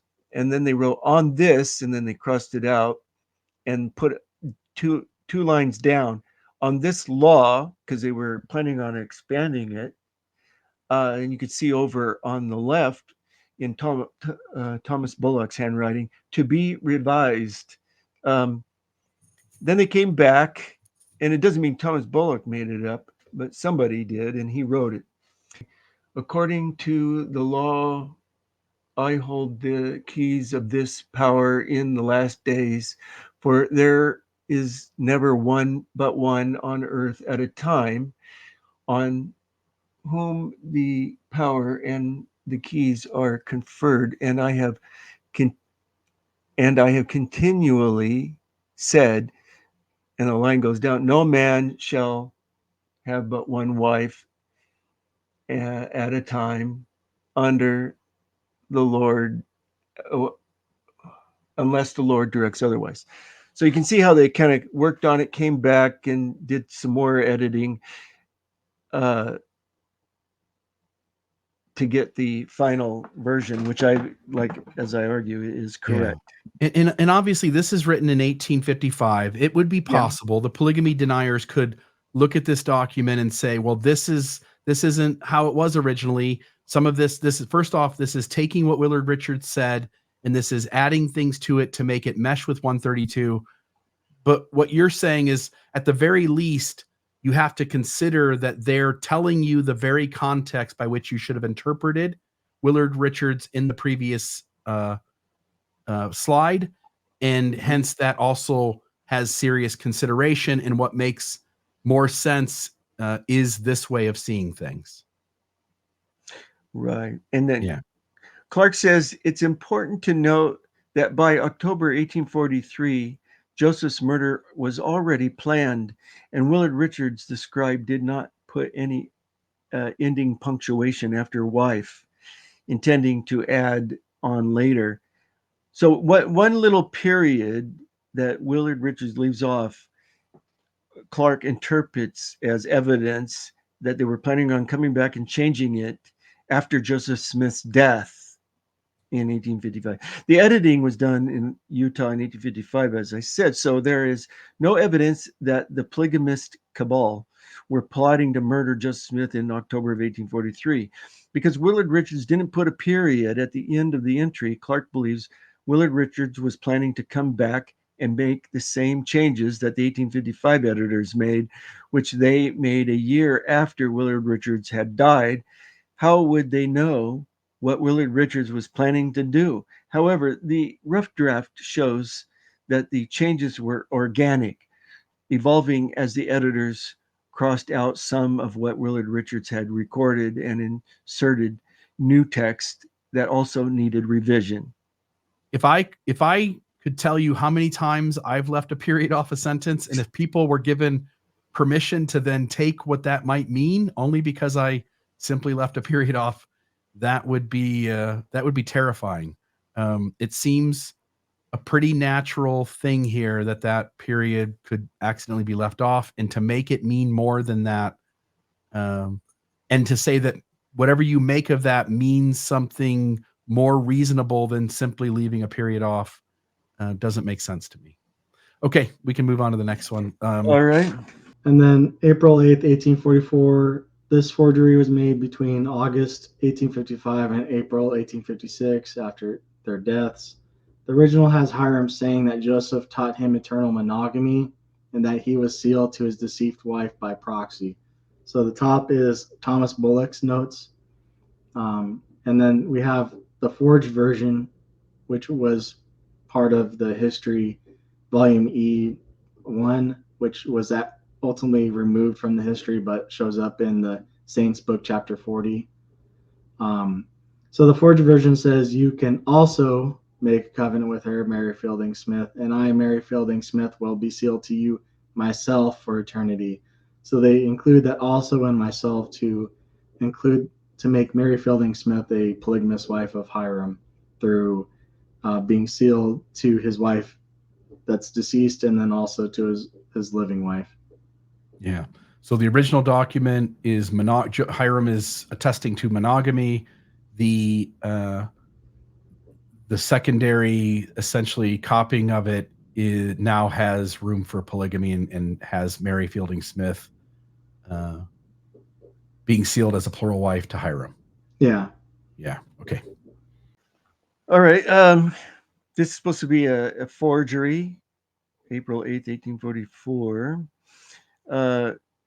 made in 1855 or 56. The original has Hiram saying that Joseph taught him eternal monogamy, which it doesn't, and that he was sealed to his deceased wife by proxy. The forged version says, "You can also make a covenant with her," that is Mary Fielding Smith, Hiram's second wife, "and Mary Fielding Smith will be sealed to you myself for eternity." That's Mary speaking, actually. Now, the change, Clark says, was dropped from the official history, but it can be found in the church's official history called the Saints. And again, forgery is the wrong word. This is an edited version of something that was unpublishable in the original form. This deals with Hiram Smith's sermon at General Conference on the 8th of April, 1844, in which he spoke against spiritual wifery. The original is Thomas Bullock's sketchy notes, which includes some shorthand. Before it was copied into the manuscript history by Robert L. Campbell in 1855, the sermon was fleshed out by Jonathan Grimshaw and Bullock on separate sheets. Clark claims that the passage had been changed to make it look like Hiram and Joseph endorsed polygamy in the next life. However, there was no change. They're both the same. Both versions are exactly the same, just slightly worded differently. One is clear and fuller, that's all. Hiram preached against spiritual wifery and attempted to obscure the rumors implicating church leaders by discussing the principle of eternal marriage. So he associated spiritual wifery with eternal marriage. which is not eternal monogamy, as Clark tries to say. Just the opposite. At one point, Hiram mentions a conversation he had with Joseph Smith about the principle of eternal marriage when he wondered about his first deceased wife, with whom he had 5 children. In both versions, Joseph Smith tells Hiram he can be sealed to both wives and have both in the resurrection. On the left is Bullock's notes of the same thing as Campbell, what he wrote in the manuscript history. And you can, the bolded part are added parts. The rest is kind of reworded or cleaned up. And it says, Brother Joseph said, you can be sealed to her, meaning his first wife, upon the same principle as you can be baptized for the dead.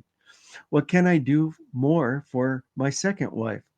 You can make a covenant with her for eternity and be sealed to her.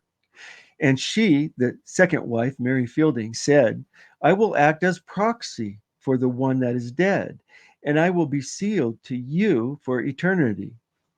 That means in the next life, the implication of Hiram's account is that he will have both wives in the resurrection, and polygamy will be practiced in the next life, not here. Joseph and Hiram were teaching eternal polygamy, not eternal monogamy. But the implication is that polygamy is an eternal principle practiced in the next life. Then there is no crime in doing it here, would be an implication. And some were doing it without permission. So according to Hiram, such multiple sealings were for the next life only. At least that is what he was saying publicly. However, this sermon made Hiram look dishonest to Utah Mormons, so it was replaced with an abbreviated version that didn't mention spiritual wifery. Hiram's trying to more or less confuse the issue by using spiritual wifery as a synonym for eternal marriage. But in his eyes, in his mind, they're one and the same. Those terms are interchangeable. It's only in the modern day and trying to create the good guys and the bad guys. Yeah. Do we separate that? Yeah. Well, I think Hiram has a different view privately. Yeah. This is what they're saying publicly, to not talk about polygamy or face the issues. He's more or less saying, oh, all of that talk about polygamy is really this, and it's all misunderstood by the public. Yeah. The turning point. So Joseph and Hiram were teaching eternal monogamy as the temple is nearing completion, threatening to ruin the work of Brigham and others, and framing Joseph as a polygamist and gaining control over the church.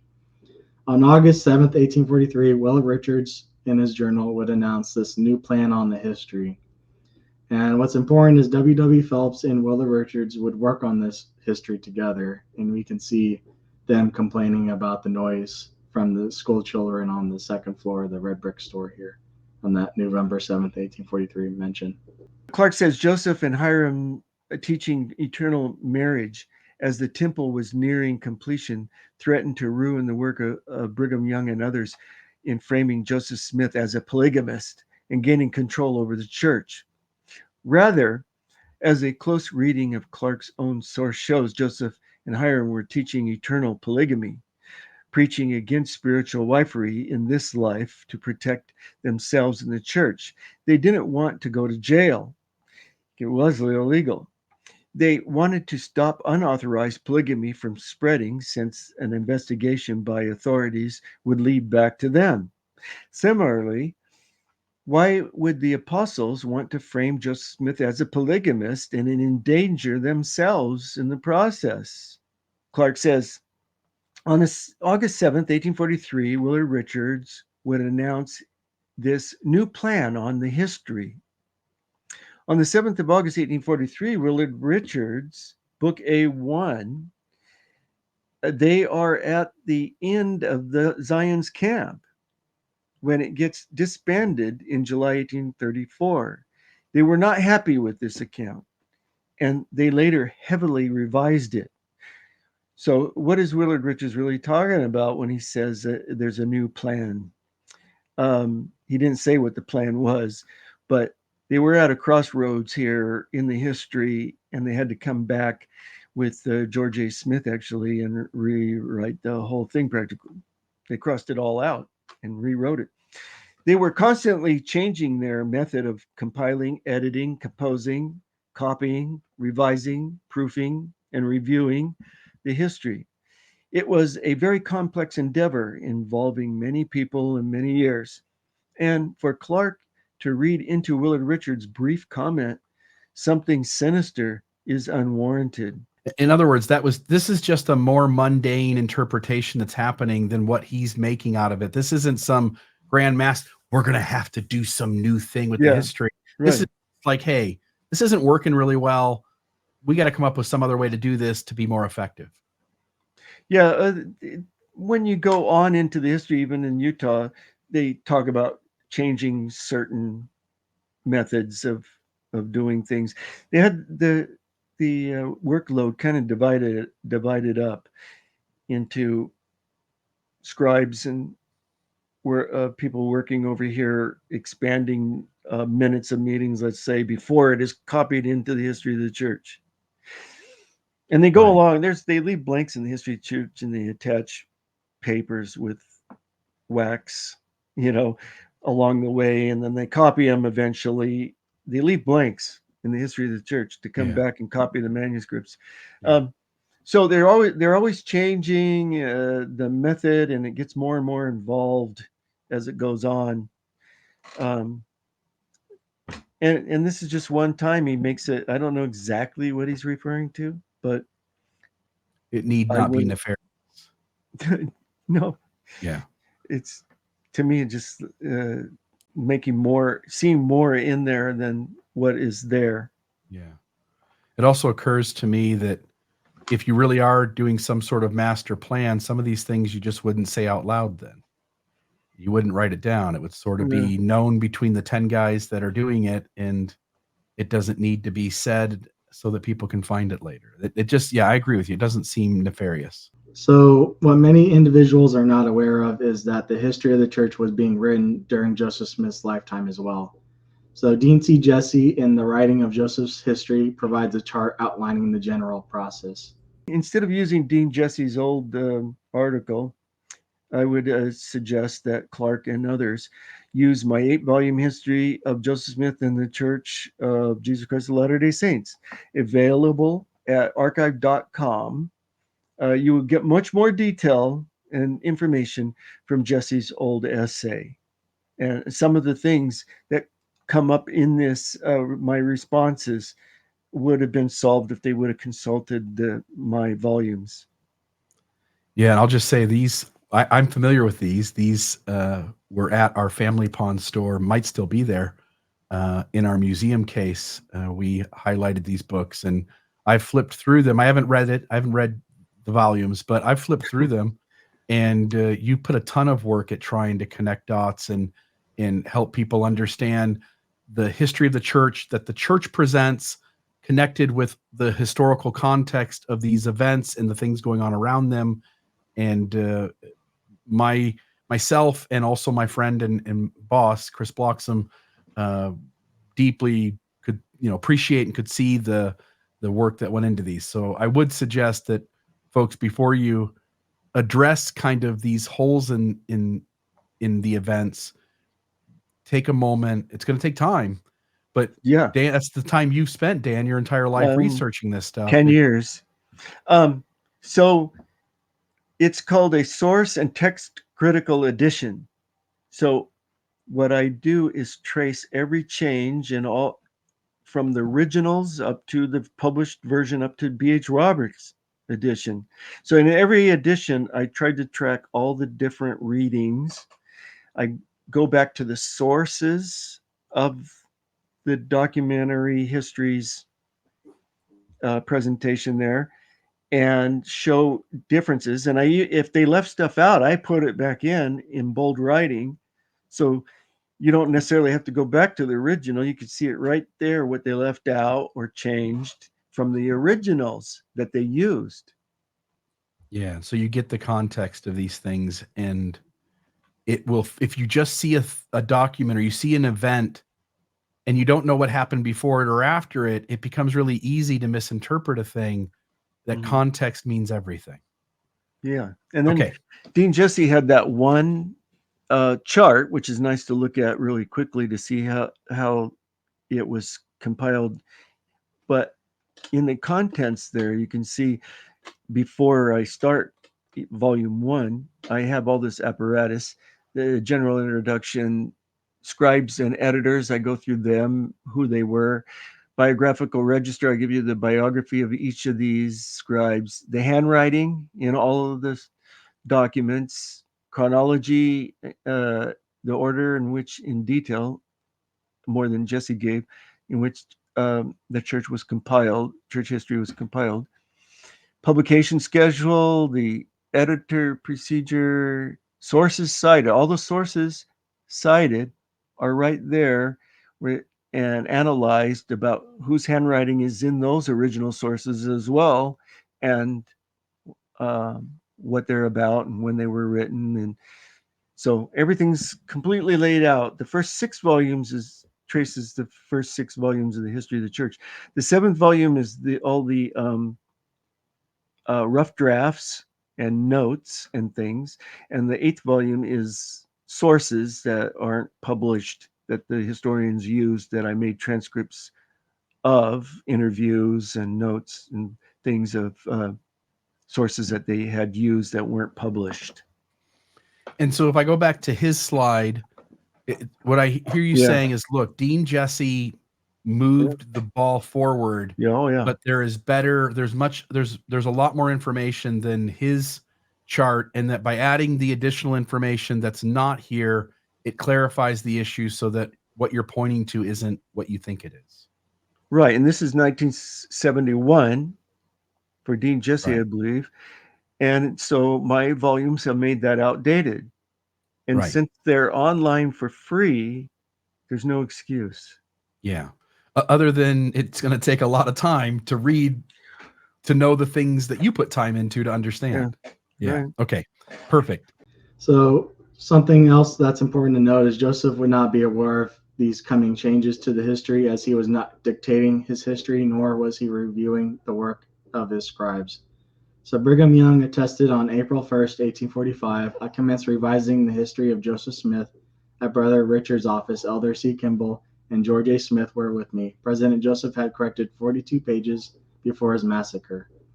And from Howard Cawley, who was one of the historian scribes in 1840-ish time, the profit was to furnish all the material, and our business was not only to combine and arrange in chronological order, but to spread out or amplify in as good of a historical style as may be. So after 1840, Joseph Smith was not involved in dictating the history or reviewing the history. Yeah. So you have Brigham Young saying that President Joseph Smith had corrected 42 pages before his massacre. Your assumption is that didn't happen. No, what I'm saying is he only got to page 42, and he wasn't involved in anything past 42 in Gotcha. reviewing it or dictating it. Yeah. Gotcha. I think, again, outside of the church, who is going to avoid having any conversation about this because it plays into how Brigham Young took over as the leader of the church and got other folks out of the way who had as much authority or more than he and the 12 did. I think all sides besides the church would agree that Brigham Young had his hand in several places altering the history. And this is just one more indication that after page 42, any alterations from that point forward would have been made by someone else without Joseph Smith's editorial control. Yeah, so they wouldn't talk about any changes during Joseph's lifetime. They would only talk about Brigham had authority after Joseph's death to make changes. At Joseph Smith's death in June 1844, the history had been written up to the events of August 1838, or page 812 of Book B1. The review process was much slower. Joseph Smith wasn't readily available. having other pressing matters and evading arrest by marshals from Missouri. Clark quotes Brigham Young saying that in his own manuscript history, President Joseph Smith had corrected 42 pages before his massacre. Heber C. Kimball said the same thing. However, there is evidence that Joseph Smith reviewed portions beyond page 42. On 10th of February, 1843, for example, Richards recorded in that Smith reviewed the history of the mob in Hiram and the first journey to Missouri. This indicates that Joseph Smith had reviewed to at least page 209 in Book A1, which corresponds to the events of the 25th of March, 1832. The last entry in Willard Richards' journal that mentions reviewing history with Joseph Smith is the 8th of November, 1843. How far past page 209 Joseph Smith reviewed is not known.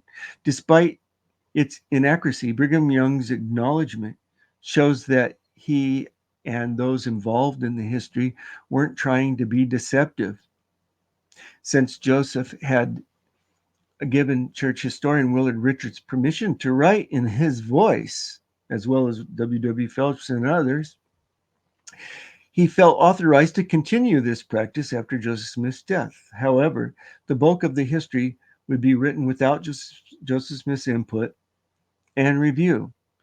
Beginning in April 1845, this role was assumed by President Brigham Young, assisted by Apostles Kimball and Grant, and occasionally other members of the Quorum of the 12. While historians want to make note of the true situation, there was nothing deceptive or unethical by the standards of the time.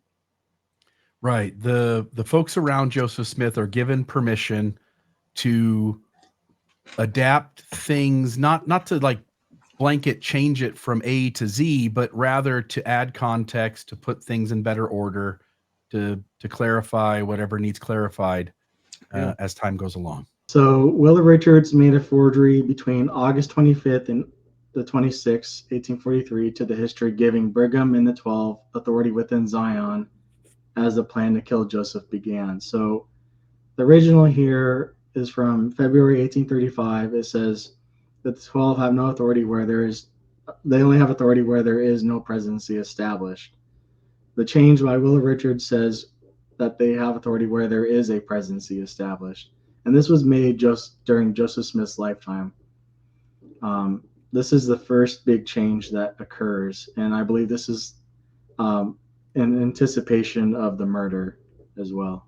Right. The original is, look, where there's a presidency, the 12 have no authority. They're really out in the mission field. That's where their authority lies. When they come into the stakes of Zion, they are under someone else, and the adaptation is to clearly make it so that they don't have to answer to anyone. Yeah, and obviously Joseph would be able to see this if he lived, and this would have been concerning to him. Clark traces the origin of the plot to murder Joseph Smith to a change in the manuscript history made by Willard Richards on the 25th or 26th of August, 1843, actually the 4th of September, if you would use my book. When copying the 27th of February, 1835 minutes in the handwriting of Warren Cowdery, and changed no to an A. The original wording of Joseph Smith's instructions to the 12 in the Kirtland High Council Minute Book reads, "The 12 preside where there is no presidency established," which limited the 12 as the traveling High Council to preside over the branches where there were no stake presidencies or high councils. Willard Richards changed this to read, "The 12 preside where there is a presidency established," which kind of doesn't make any sense, but which may have been Willard Richards' attempt to harmonize it with how the Quorum of 12 had evolved in the hierarchy to take their position next to the first presidency. This can easily be placed into the context of substantiating Brigham Young's leadership but doesn't necessarily have to be extended to some sort of conspiracy to kill Joseph Smith and start polygamy. Yeah. Yeah. But the entry reflects an earlier evolution. It's just like they updated the Doctrine and Covenants to reflect changes in priesthood, like in D&C 20, the Articles and Covenants of the Church. At the time in 1830, there were no high priests, but all of a sudden there's high priests mentioned in. So you have to add them. So he adds them, but he didn't tell you he added them. And this is Joseph Smith. So if you're going to implicate all these guys and call them like being dishonest and stuff, well, Joseph Smith is doing the same thing when he's alive. He's changing revelations and or documents of the church at will, without notice, without saying anything. He changed the 1835 Doctrine and Covenants, made changes to revelations, added revelations, deleted from revelations, and then tried to blame it on the scribes and typesetters, Yeah. So Joseph Smith is implicated in the same kind of thing, but there isn't in their minds a reason to. They're not modern documentarians like we are, where we want to know exactly where everything's being added and what's being this or that. They're just running a church. Yeah, they just want the past revelations to mesh with the modern theology, and hence you correct things for new editions of Book of Commandments or Doctrine and Covenants. You correct things so that there isn't confusion for the future audience. Right. Yeah. And they can use that as a standard. Right. Totally. So that's what they're worried about. Administration, not scholarship. But shortly after Joseph Smith's February 1835 instruction to the 12, there began to be conflict in the quorums over ranking, especially between the 12 and the high councils. And Joseph Smith was forced to clarify the 12's position in the hierarchy on the 16th of January 1836, at which time he explained, according to the minutes recorded in his journal, that the duty of the 12 and their authority is next to the present presidency, and that the 12 apostles were not subject to any other than the first presidency. We looked at this in detail in the previous episode. Another event that raised the 12 to prominence in the hierarchy occurred when the members of the first presidency, Joseph Smith, Hiram Smith, and Sidney Rigdon, were incarcerated in Missouri in 1838 and 39. The 12 were appointed to temporarily run the church and oversee the exodus to Illinois. Quote, inasmuch as we are in prison, and for a little season, if need be, the management of the affairs of the church devolves on you, that is, the 12.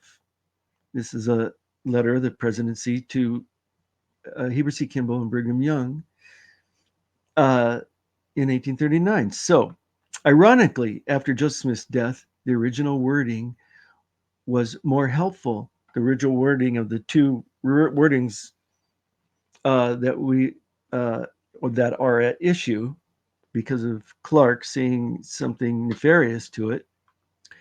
The original wording was more helpful to Brigham Young and the apostles because, as some interpreted it, it meant that there was no first presidency, and therefore the apostles presided over the church, where there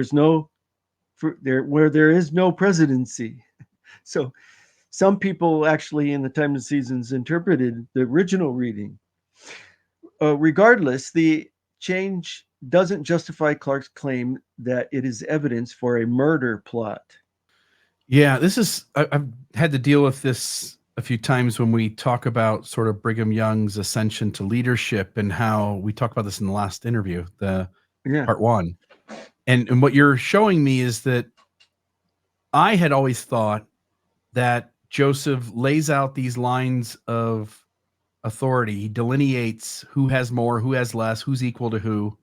You've got the Nauvoo Stake High Council. You've got the traveling 12, which is the quorum of the 12 apostles. You've got the presiding patriarch.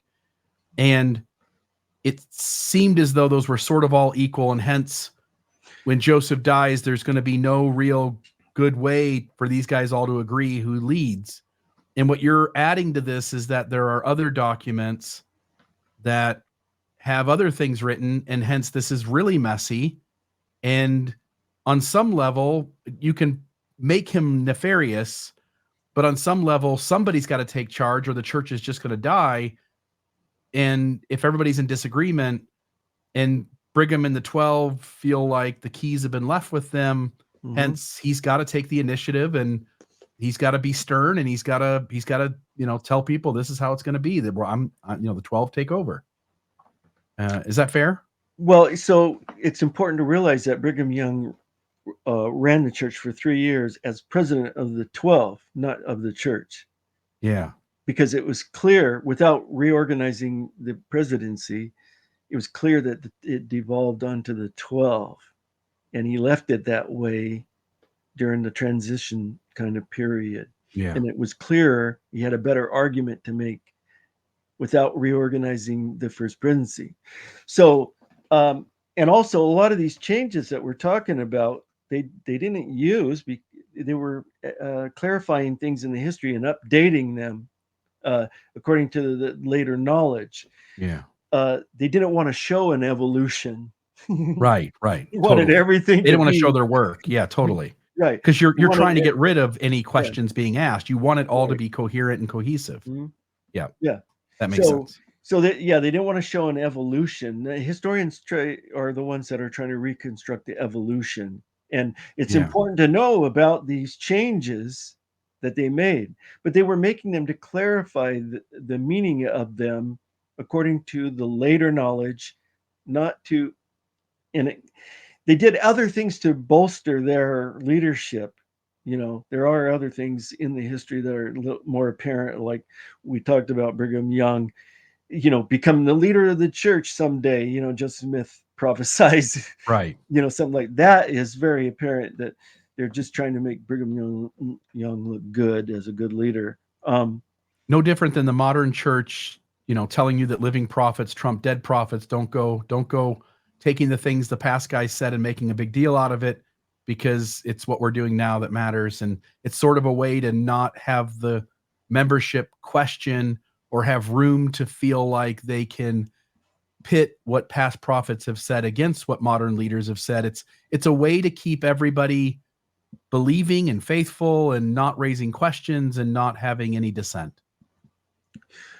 Right. So what we're reading, though, is an institutional history, an official institutional history, which historians always regard with suspicion, no matter what history, whose history. Any official history is going to be self-serving. Yeah, totally. And not just in Mormonism, but in lots of systems, the history is written that way. So that's one of the categories, when you're learning about analyzing source documents, is to be wary of official histories. It's not the preferred source you want to use. Yeah. Willard Richards' journal entries. So we know that Willard Richards worked on this part here between August 25th and August 26th of 1843, because in his journal, volume 9, he writes in his journal the dates and what page number he got up to. So he worked on pages 556 to 578, and the page in question is page 576. So we know that it was completed on the 26th specifically. That's how we can verify this information. This is a small matter, but Clark has misread Willard Richards' journal. He has claimed that the previous forgery, which he believes is evidence of the 12's plan to murder Joseph Smith and take over the church, was made between August 25th or 26th of 1843, according to Willard Richards' journal. Richards made daily entries marking his progress in the manuscript history, noting the pages he wrote each day. Joseph Smith's 1835 statement about the 12 that was changed appears in Book B1, page 576, which, according to Willard Richards' journal, was recorded on the 4th of September, 1843, not 25th or 26th of August, 1843, as Clark believes. This is understandable since Willard Richards wrote it down wrong in his journal. So I have on the 25th, you can see it, I've underlined 2 references there that Clark uses, but I gave more of a picture than Clark did. On the 25th, he wrote 556, 7, that is page 556 through 557. Then on the 26th, he wrote 578, 960. What he should have written was 558, 960, not 578. Right. He messed up. He messed up. Yes. And that looks obvious because 556, 557, the next one should be 558. Instead, he's got 578. Right. And hence, yeah, that looks like a transcription error from the original author. Right. So if it were the way Clark had read it, it should end with 80. Right. And it doesn't. It ends with 60. So it's a mistake. The next slide is, and it seems natural for these kinds of things to happen because you look at he writes, he has to go look at what he finished yesterday, right? He's looking at the fact that there is a 557. The 7 somehow makes his brain sort of glitch, and instead of putting 558, he's still thinking of the 7, so he puts 578. Yeah, can you imagine how much this guy is writing every day? Yeah, and things are going to happen, including not putting periods at the end of sentences. Yes. All sorts of stuff. All right. So the next slide shows, this shows the correct date of September 4th. And we're looking for page 576, and that's the page number right there. Now he gets to the actual 576, 578. Yes. Right. Okay, that makes sense. And perfect. It appears that way in my chronology of things. Brigham Young kind of mentions this forgery in his August 15th, 1844 Times and Seasons. He says he mentions to preside over all the affairs of the church and all the world, and mentions presiding and regulating the affairs of the whole church. No limitations on outside of Zion or within Zion.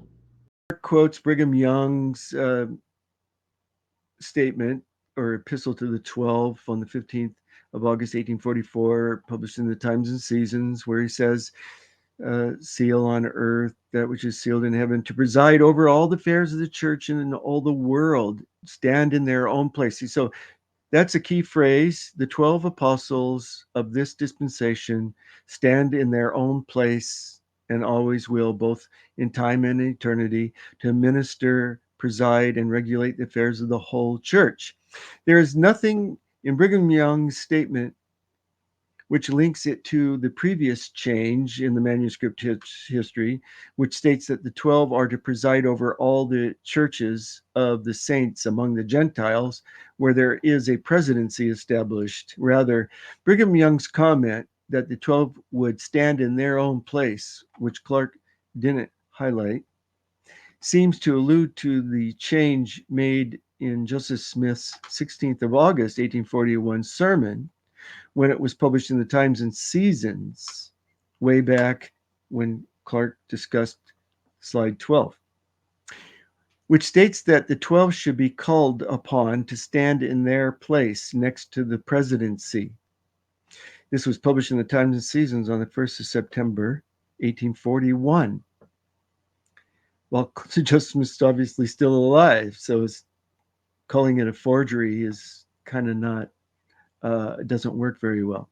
Clark called these words a forgery because he couldn't find them in Elias Smith's minutes, although Clark thinks the editors of the Times and Seasons, W.W. Phelps or Ebenezer Robinson, were responsible for the change. It is unknown who fleshed out Elias Smith's notes. Possibly it was Elias Smith himself or his co-clerk, Lorenzo Barnes. So they might have drawn on his notes as well and worked them in. Nevertheless, the minutes were published in Times and Seasons in 1841 without complaint or correction.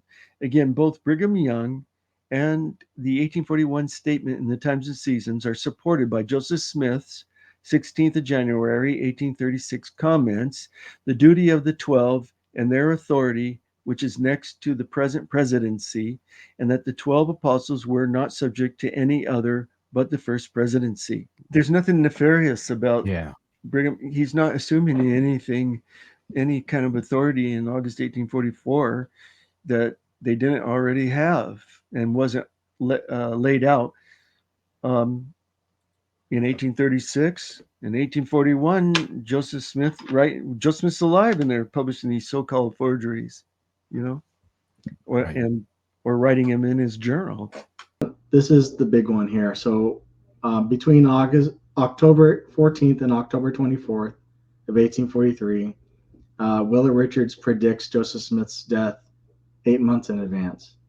So the original here says the 12 are not subject to any other than the first presidency via myself, Sidney Rigdon, and Frederick G. Williams. And it basically ends on that. Willard Richards' version adds on to that last statement and says, who are now my counselors, and where I am not, there is no first presidency over the 12. So the where I am not is if I'm dead, Rigdon and them are not over Brigham Young and them. Right. The original would leave room that if Joseph Smith died, the remaining members of the first presidency are still in charge. The adaptation would make it so that once Joseph Smith is out of the way, the first presidency would have no authority over the 12. Hence, that is an indication that there is already an effort being made to come up with a backup plan when Joseph Smith dies. Well, I believe this is they're actually involved in the planning of the murder, not right. Yeah, totally. Yeah. But while you think they're planning the murder, all that can be said from this document is they're already making provisions so that when Joseph dies, the remaining members of the first presidency won't be able to claim leadership. Yes. Yeah. And they're taking these steps, and these changes began a month after supposedly 132, and Joseph gives them the polygamy that they wanted. The top photo shows Joseph Smith's journal for 16th of January, 1836, which we were just talking about again. The 12 are not subject to any other than the first presidency, viz. Myself, Sidney Rigdon, and Frederick G. Williams. This is a problem for Clark's theory, which he seems to ignore. This is 1836, well before Clark theorizes that Willard Richards has changed records to make it appear that the 12 planned to usurp control of the church after Joseph Smith's murder. This is in the handwriting of Warren Parrish. We discussed this, who was excommunicated in 1838. So it's contemporary, not a forgery. This gets copied into the manuscript history. The bottom photo is book B1 of the manuscript history, page 691, which was written on the 21st of October, 1843, according to Willard Richards' journal. It is in the handwriting of Willard Richards. Subsequently, words were added between the lines, who are now my counselors, and where I am not, there is no first presidency over the 12.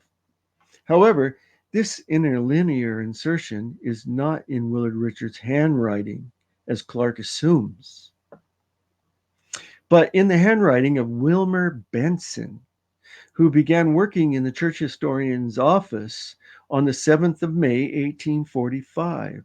So the very top is what Clark alleges, that Willard Richards made a forgery between October 14th and October 24th, 1843 in the history, predicting Joseph's death and stating that Brigham would get the church rather than Sidney Rigdon. The next one down shows that manuscript history with the interlinear insertion. Clark mistakenly thinks that assertion is Willard Richards' handwriting, but it doesn't match the handwriting around it because it's Wilmer Benson's. So Clark is using this to show that they're planning to kill Joseph Smith and take over the church in 1843. His title up there, 1844, is a mistake. It's October 24th, 1843, he thinks. But it's actually a different date than that, but the same year. But it's not planning ahead. This emendation was added after Joseph Smith's death in 1845. It's still in Nauvoo, but before they leave in 1845 for Utah. And the third and fourth snippet there are from my volumes. It's volume 2, page 367 from my book. And it shows you the underlined part there is the added words, the interlinear assertion up above. And in the footnote, you would have read, if you turn to my book, you would have read, remainder of paragraph not in Joseph Smith's journal, but added interlinearly in book B1, 691, without parentheses, by W.B., Wilmer, which is Wilmer Benson.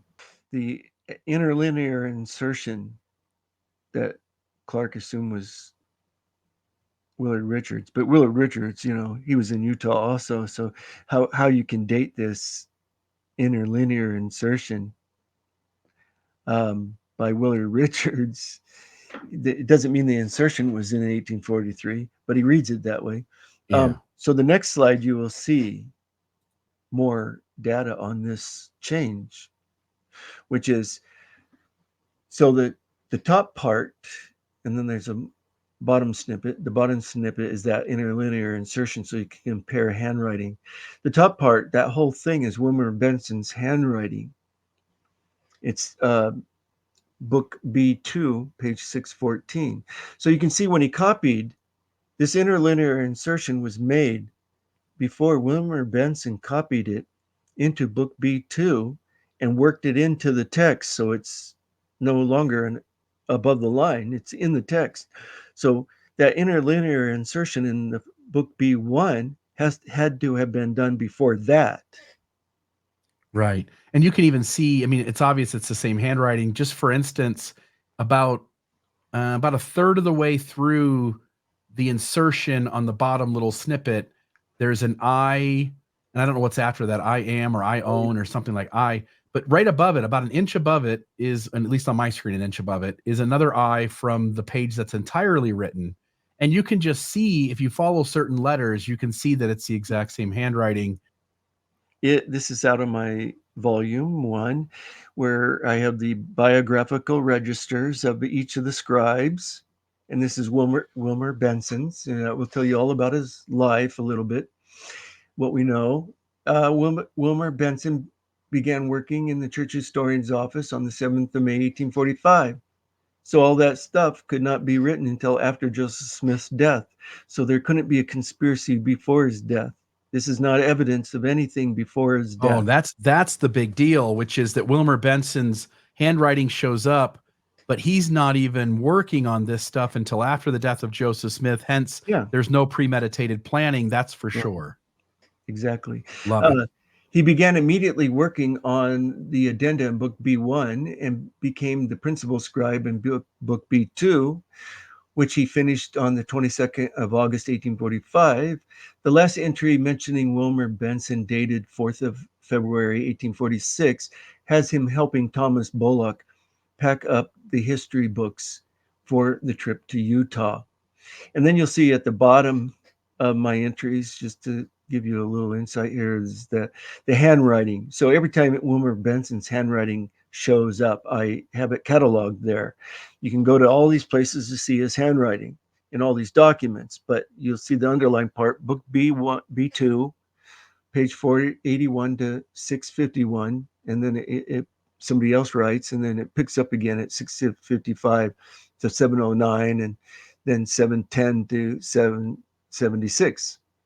So you can see his hand, where his handwriting appears. Yeah, the chronology of their the chronology of the conspiracy theory is demonstrably proven to be inaccurate on this point simply by knowing who the scribe's handwriting was. Right. So we can verify Willard Richards does this in October based off his journal, again, volume 9, pages 49 and 50 of that. He works from page 680 to 702, and we're looking at page 691. This is a small matter, but we have a larger shot of the page where actually Willard Richards' journal shows that he wrote book B1, page 691, on the 21st of October, 1843. Richards is a little sloppy in recording his numbers, accidentally putting a 1 instead of a 6 before the last two digits. So you can see up here on the 21st, it's 690, 691, 92. He should have written. Then it goes 93, 94, 95, 96, 97, 98, 700. So it's not 190, it's 790. Then on the next slide, in my book, this is one of the chronology, what you'll meet up with, a more detailed thing than Dean Jesse was able to do. And you will see that between pages 690 and 92, and we're talking about that with this emendation, Willard Richards' handwriting, and it was exactly the 21st of October, 1843, according to Willard Richards' journal. So that's how I did it. Yeah, that seems to. So when you go explain through the whole journal doing this, as you can see, you can fix his mistakes. Yeah, you can, when you look at all of it collectively, you can follow the pages they're working on. When you look at a specific entry, when a mistake is made, it's easy to misunderstand what pages they're working on. Right. Brigham Young shows his knowledge of this forgery on August 8th, 1844, when he takes over the church. He says, "I now wish to speak of the organization of the Church of Jesus Christ of Latter-day Saints. Sidney Rigdon and Amasa Lyman were counselors to Joseph. I ask, where is Joseph? He has gone beyond the veil, and for them to act in their office as his counselors, they must go beyond the veil where he is." And this is from Woodruff's journal. So for me, this is Brigham acknowledging his knowledge of them altering the documents while Joseph is alive to give them the church. When he's dead. The original document doesn't say that. The alteration does. And on August 8th, 1844, Brigham Young tips his hand, showing that he was aware of that alteration. Yeah. Clark says Brigham Young shows his knowledge of this forgery on August 8th, 1844. And he quotes, "I now wish to speak of the organization of the Church of Jesus Christ of Latter-day Saints. Sidney Rigdon and Amasa Lyman were counselors to Joseph. I ask, where is Joseph? He is gone beyond the veil. And for them to act in their office as counselors, they must go beyond the veil where he is."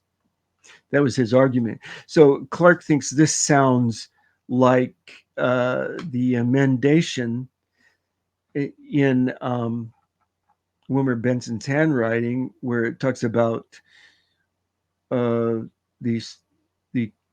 counselors who are now my counselors, Rigdon and Hiram. "And where I am not, there is no firstprency over the 12. So he thinks that this must be the source of the emendation. Clark has this backwards, since the so-called forgery didn't occur until 1845. Most of the church were convinced by Brigham Young's argument that the first presidency was disorganized at Joseph Smith's death. So the editors of the manuscript history, which may have included Brigham Young, added this information for clarification to Joseph Smith's 1836 instruction that the 12 are not subject to any other than the first presidency, viz. Myself, Sidney Rigdon, and Frederick G. Williams, that is. Now that we understand the chronology better, it is clear that the emendation in Wilmer Benson's handwriting cannot be used as evidence that Willard Richards knew about Joseph Smith's murder 8 months in advance and that he was forging passages. The one in Benson's handwriting, which is similar sounding to this, Yeah. to Wilford Woodruff's journal for August 1844.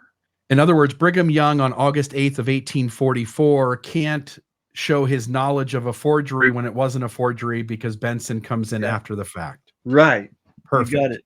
So, You got it. so this whole issue has got to be set aside and simply doesn't work.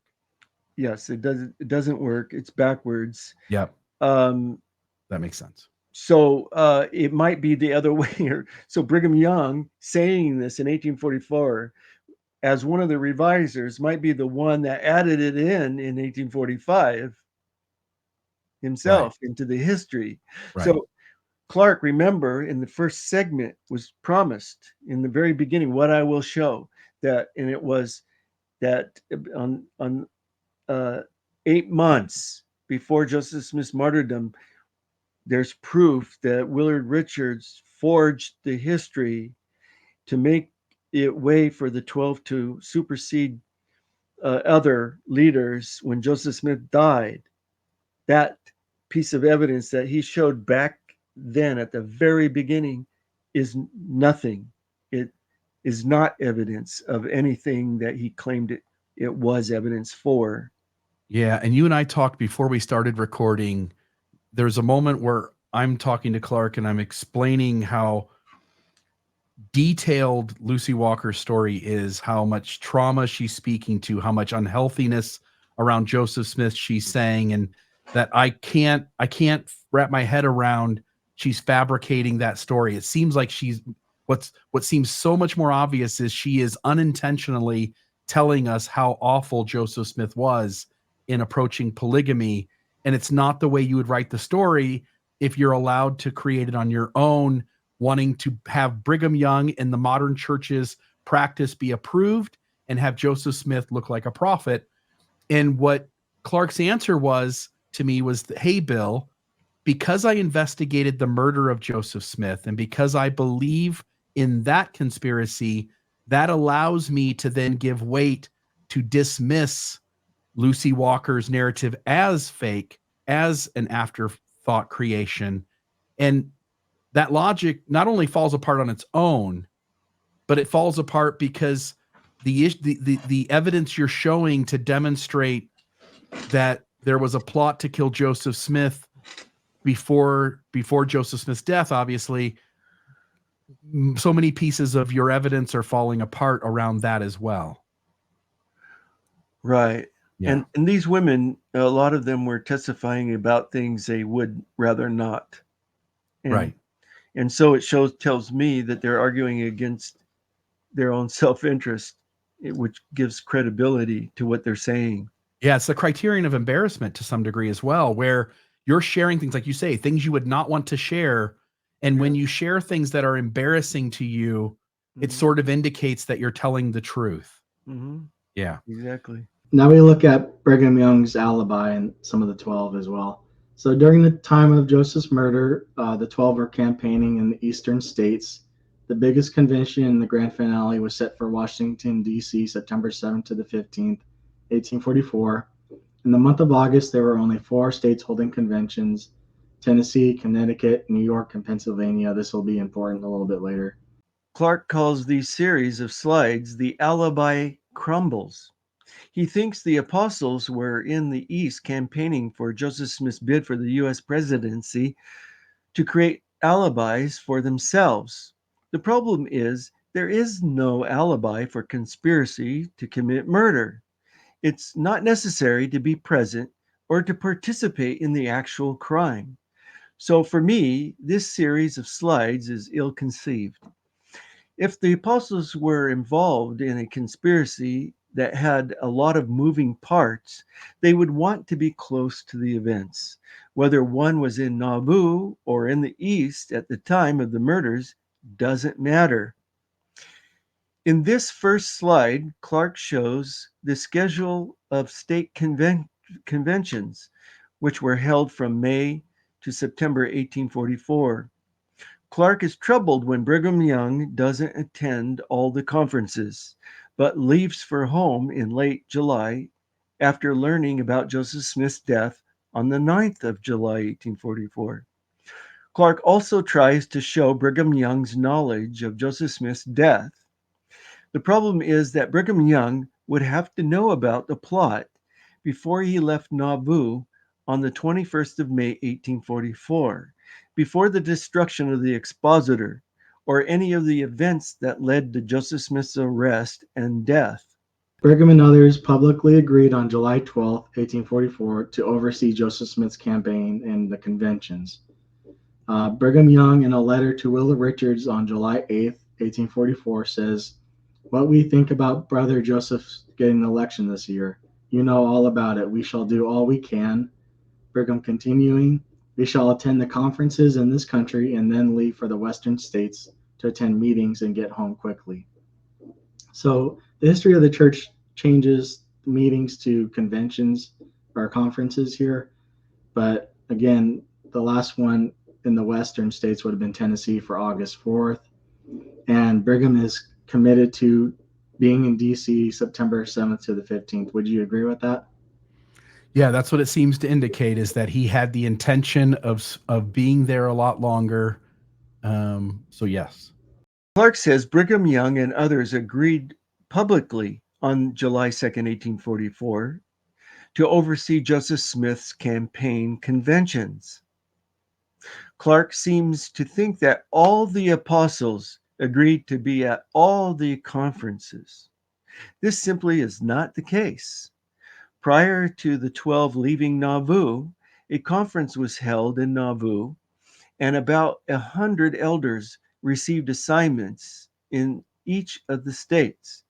Their names and destinations were published in the same issue of the Times and Seasons of the 15th of April, 1844, with the dates on which the various conferences were to be held, which Clark mentions. At this time, Brigham Young explained, "Those elders who are to preside over the different states will appoint conferences in all places in their several states where opportunities present, and will attend all the conferences or send experienced and able elders. And the 12 will devote the season to traveling and will attend as many conferences as possible."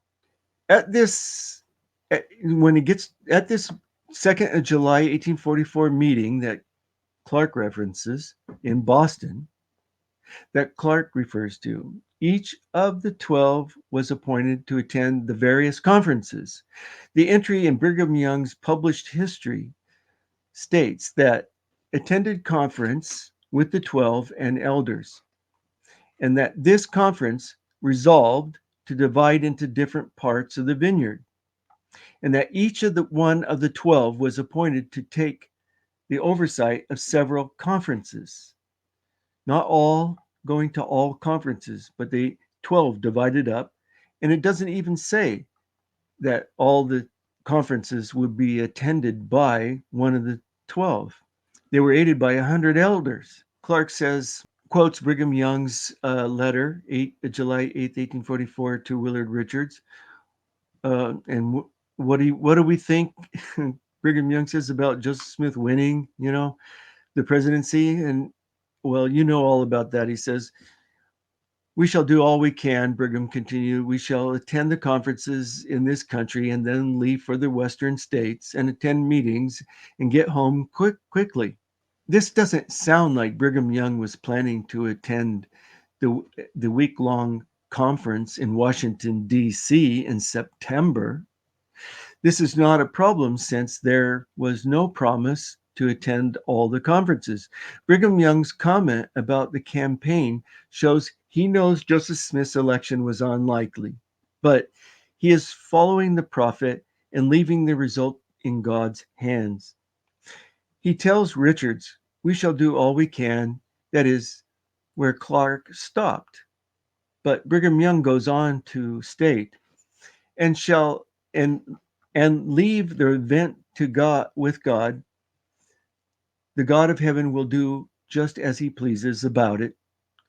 Whether Joseph Smith wins or loses is in God's hands, showing Brigham Young leaves or showing that Brigham Young believes Joseph Smith will be alive when the election is over. Clark says Brigham is committed to attending the conferences, including D.C., from September 7th to the 15th before heading home. Nothing says Brigham Young was appointed to attend the conference in Washington, D.C. before returning home. We don't know which apostles were appointed to which conferences. It's just Clark is guessing and assuming too much. Brigham Young is also clear that he's very punctual. In a winter quarters meeting, December 1847, he says that, does any of you know of making an appointment and not being there? I don't own to that, and if such an item goes into the history of the church, I'd tear it out if it is written in a book of gold. So if he's saying he's going to be there, he's going to be there. All right. A lot of us sort of frame our integrity that way, and there are moments in our life where we don't live up to those moments. Does that make sense too? Clark says Brigham Young is clear he would never miss a meeting, which he says, and goes on, elaborates. Here, Clark is engaging in polemics, in my view, trying to entrap Brigham Young in contradictions by using his 1847 statement that he would never miss a meeting. First, we don't know that Brigham Young missed any meetings. Clark has incorrectly assumed Brigham Young was supposed to go to all the August and September meetings. I think the death of Joseph Smith would cause him to make an exception. Even if he had agreed to be at more meetings, why can't continue campaigning for a dead man? His subsequent hyperbolic statement in 1847 has nothing to do with this. The only thing Clark should reasonably argue is that Brigham Young was exaggerating in 1847 because he had missed meetings while campaigning for Joseph Smith. But Clark can't prove that. Yeah, that makes sense. I think we'll get into it here, but I think maybe a question can come up regarding that if, we show Brigham Young heads for home before getting the news anyway of the death. But he doesn't. He stays on longer. Yeah, so we'll see that. But I in other words, when you start with the assumption that Brigham was definitely going to attend a certain meeting, part of the campaign, and he's promised before he won't miss, hence he wouldn't, he wouldn't break his promise. And then you show that he didn't commit to the meeting in the first place. That sort of disrupts the entire line of thinking. Yeah, I just totally misread that. Yeah. In my opinion, he doesn't know the overall thing. I mean, if he read the whole Times and Seasons article, before it lists all the elders, he's like 100 elders almost, it seems like, state by state, what their assignments are. It assigns presidents to each of these states to organize the campaign. Right. Just like presidents, when they're running for president in each state, they have an office and an office manager in each of these states. Well, it's the same thing for Joseph Smith. And the apostles are going to do sort of a speech tour to get more people to attend these meetings. But it doesn't mean that they're going to be able to attend all of the meetings. It's just not possible, because some of the meetings actually, some of the conventions actually happen on the same day. When you look at the dates, there's two different states having a conference on the same days. Yeah. So there's no way all of the apostles can be at all of the meetings. It's just the elders are the boots on the ground. The apostles are just overseeing collectively that work. Mm-hmm. And so the elders will go to the meetings that are assigned. The apostles will go to what they can, but aren't assured to be able to go to all of it. Hence why the elders are assigned to go to those. Right. On July 8th, 1844, Brigham sends a second letter out the same day as the Willard Richards letter. Brigham tells his wife, "You need not write to me after you receive this, for I cannot tell you where to write. I shall in 3 or 4 weeks be on my way home." So Brigham is sending two conflicting letters, one saying, "I will be out campaigning till September 15th," in this letter saying, I'll be done campaigning July 29th to August 12th, 1844. This timing shows he couldn't be attending the conference in Tennessee in the West, as that ends on August 4th, and he's maybe sticking it out till the 12th of August, nor the last convention in Washington, D.C. in September. So Brigham actually begins returning home on July 27th due to hearing the news of the murder of Joseph on the 9th of July. So Brigham was off by 2 days from when he tells his wife. So I believe Brigham knew Joseph's campaign would be over before September 15th. So there was no need to go to Washington, D.C. Where was the first written? What was that? Who's that written to, or where was that put? This is to his first wife. Not the one where he says he'll come home soon, but the one where he says he's staying behind. He's That's gonna be there the letter to Willard Richards, and it's used for the history of the church. Yeah. It's an alibi letter. Right. So that's what I mean. In the official public statement, he's going to stay there for a long time. In the private letter to his wife, he's coming home soon. Yeah, from what I've heard, he did something supposedly similar in the Meadow Mountains massacre or whatnot. He sent 2 dueling letters, one saying to do the murder, one saying not to. Yeah, there is. I don't know if there's any facts to that, but there is some sort of at least rumor to that effect.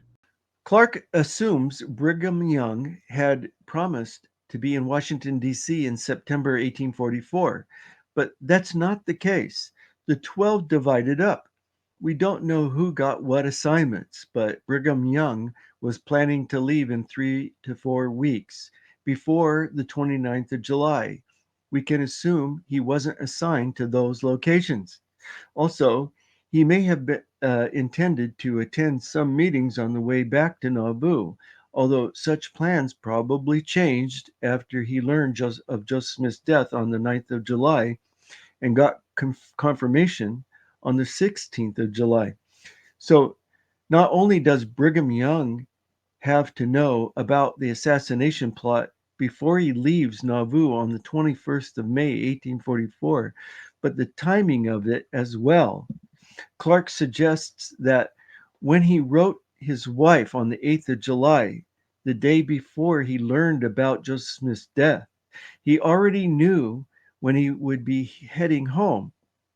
When Brigham Young left Nauvoo, the expositor hadn't even been published yet, which set in motion the events that would lead to Joseph Smith's arrest and death. But none of that was inevitable. Clark's theory is just beginning to strain credulity. Parley Pratt, I believe, also knew Joseph was going to be dead shortly. Parley left New York back home a few days before the murders occur on June 25th, 1844 is when he starts heading back home. Joseph is dead 2 days later. Keep that in mind. So Parley Pratt kept an important role by delaying Samuel Smith from taking leadership as well. So in Parley's letter dated April 26, 1844, he talks about the political campaign. He's going to be going to New York soon, and he's a co-editor with William Smith on the newspaper The Prophet and Joseph Smith's campaign. So he says, speedily return to the bosom of my friends and family. And towards the end of this letter here, he says, you need not therefore be surprised if I should be at home very soon. So he's anticipating an early return back home. So when we go to the next slide on his autobiography. And he leaves for home, you said 2 days before Joseph is martyred at Carthage. Yeah, he leaves early. In his autobiography on the next slide, he claims that it was the Holy Spirit and that he had no intentions of going home early. So now Clark talks about Parley P. Pratt. That Parley P. Pratt left a few days before the murders occurred. At the time Pratt writes this letter to his wife on the 26th of April, 1844, he is in the East ahead of the arrival of the 12, who won't leave Nauvoo for another month. So when Pratt tells his wife that he will be home very soon, but doesn't show up for 2 months, it probably indicates that he didn't really know how long it would be. A change of plan likely occurred after the apostles had arrived in the East. In this 26th of April 1844 letter to his wife, Pratt says nothing that indicates that he is to leave his mission early, just that he would be home soon. Clark insinuates that Pratt knew about the plot to kill Joseph Smith in April, before the other apostles even left Nauvoo on the 21st of May, 1844. Clark even suggests that Pratt knew when Joseph Smith was going to be killed so that he could time his return to Nauvoo just after the murders, in time to handle Samuel. Again, this strains credulity. There is nothing here that suggests Pratt knew Joseph Smith was going to be dead shortly. In the autobiography, it specifically says, a day or two previous to the circumstances, I had been constrained by the Spirit to start prematurely for home without knowing why or wherefore. But he doesn't mention that he told his wife 2 months earlier, hey, I'm coming home early. Probably knows that Joseph is going to be dead before Joseph knows. Clark accuses P. Pratt of lying in his autobiography because he said the Spirit inspired him to leave prematurely for home without knowing why or wherefore. It shows premeditation on Pratt's part, according to Clark. Clark accuses Pratt of lying in his journal because he wrote that he had been constrained by the Spirit to start prematurely for home without knowing why or wherefore. I don't think that was a lie. It's what some religious people believe. That is, that God directs the affairs of their life through special providences. So they are always on the lookout for situations that might fit that paradigm. This is how I see it. In April, he tells his wife that he would be home soon, not prematurely, but soon. But he doesn't get home until June, another 2 months. This is because he met up with the other apostles and probably received additional assignments. But he decided to leave early from those assignments, not because God's providence, but as he told his wife, he was tired of traveling and was anxious to get home. Perhaps he relieved his guilt for leaving early by imagining God wanted him in Nauvoo for some special purpose. There is nothing in this that shows premeditation. The whole idea, according to Clark, was to have the apostles in the East to provide an alibi during the murders. But Pratt starts for Nauvoo a few days before Joseph and Hiram were murdered, before he could know he no longer needed an alibi. That kind of argues against Clark's theory.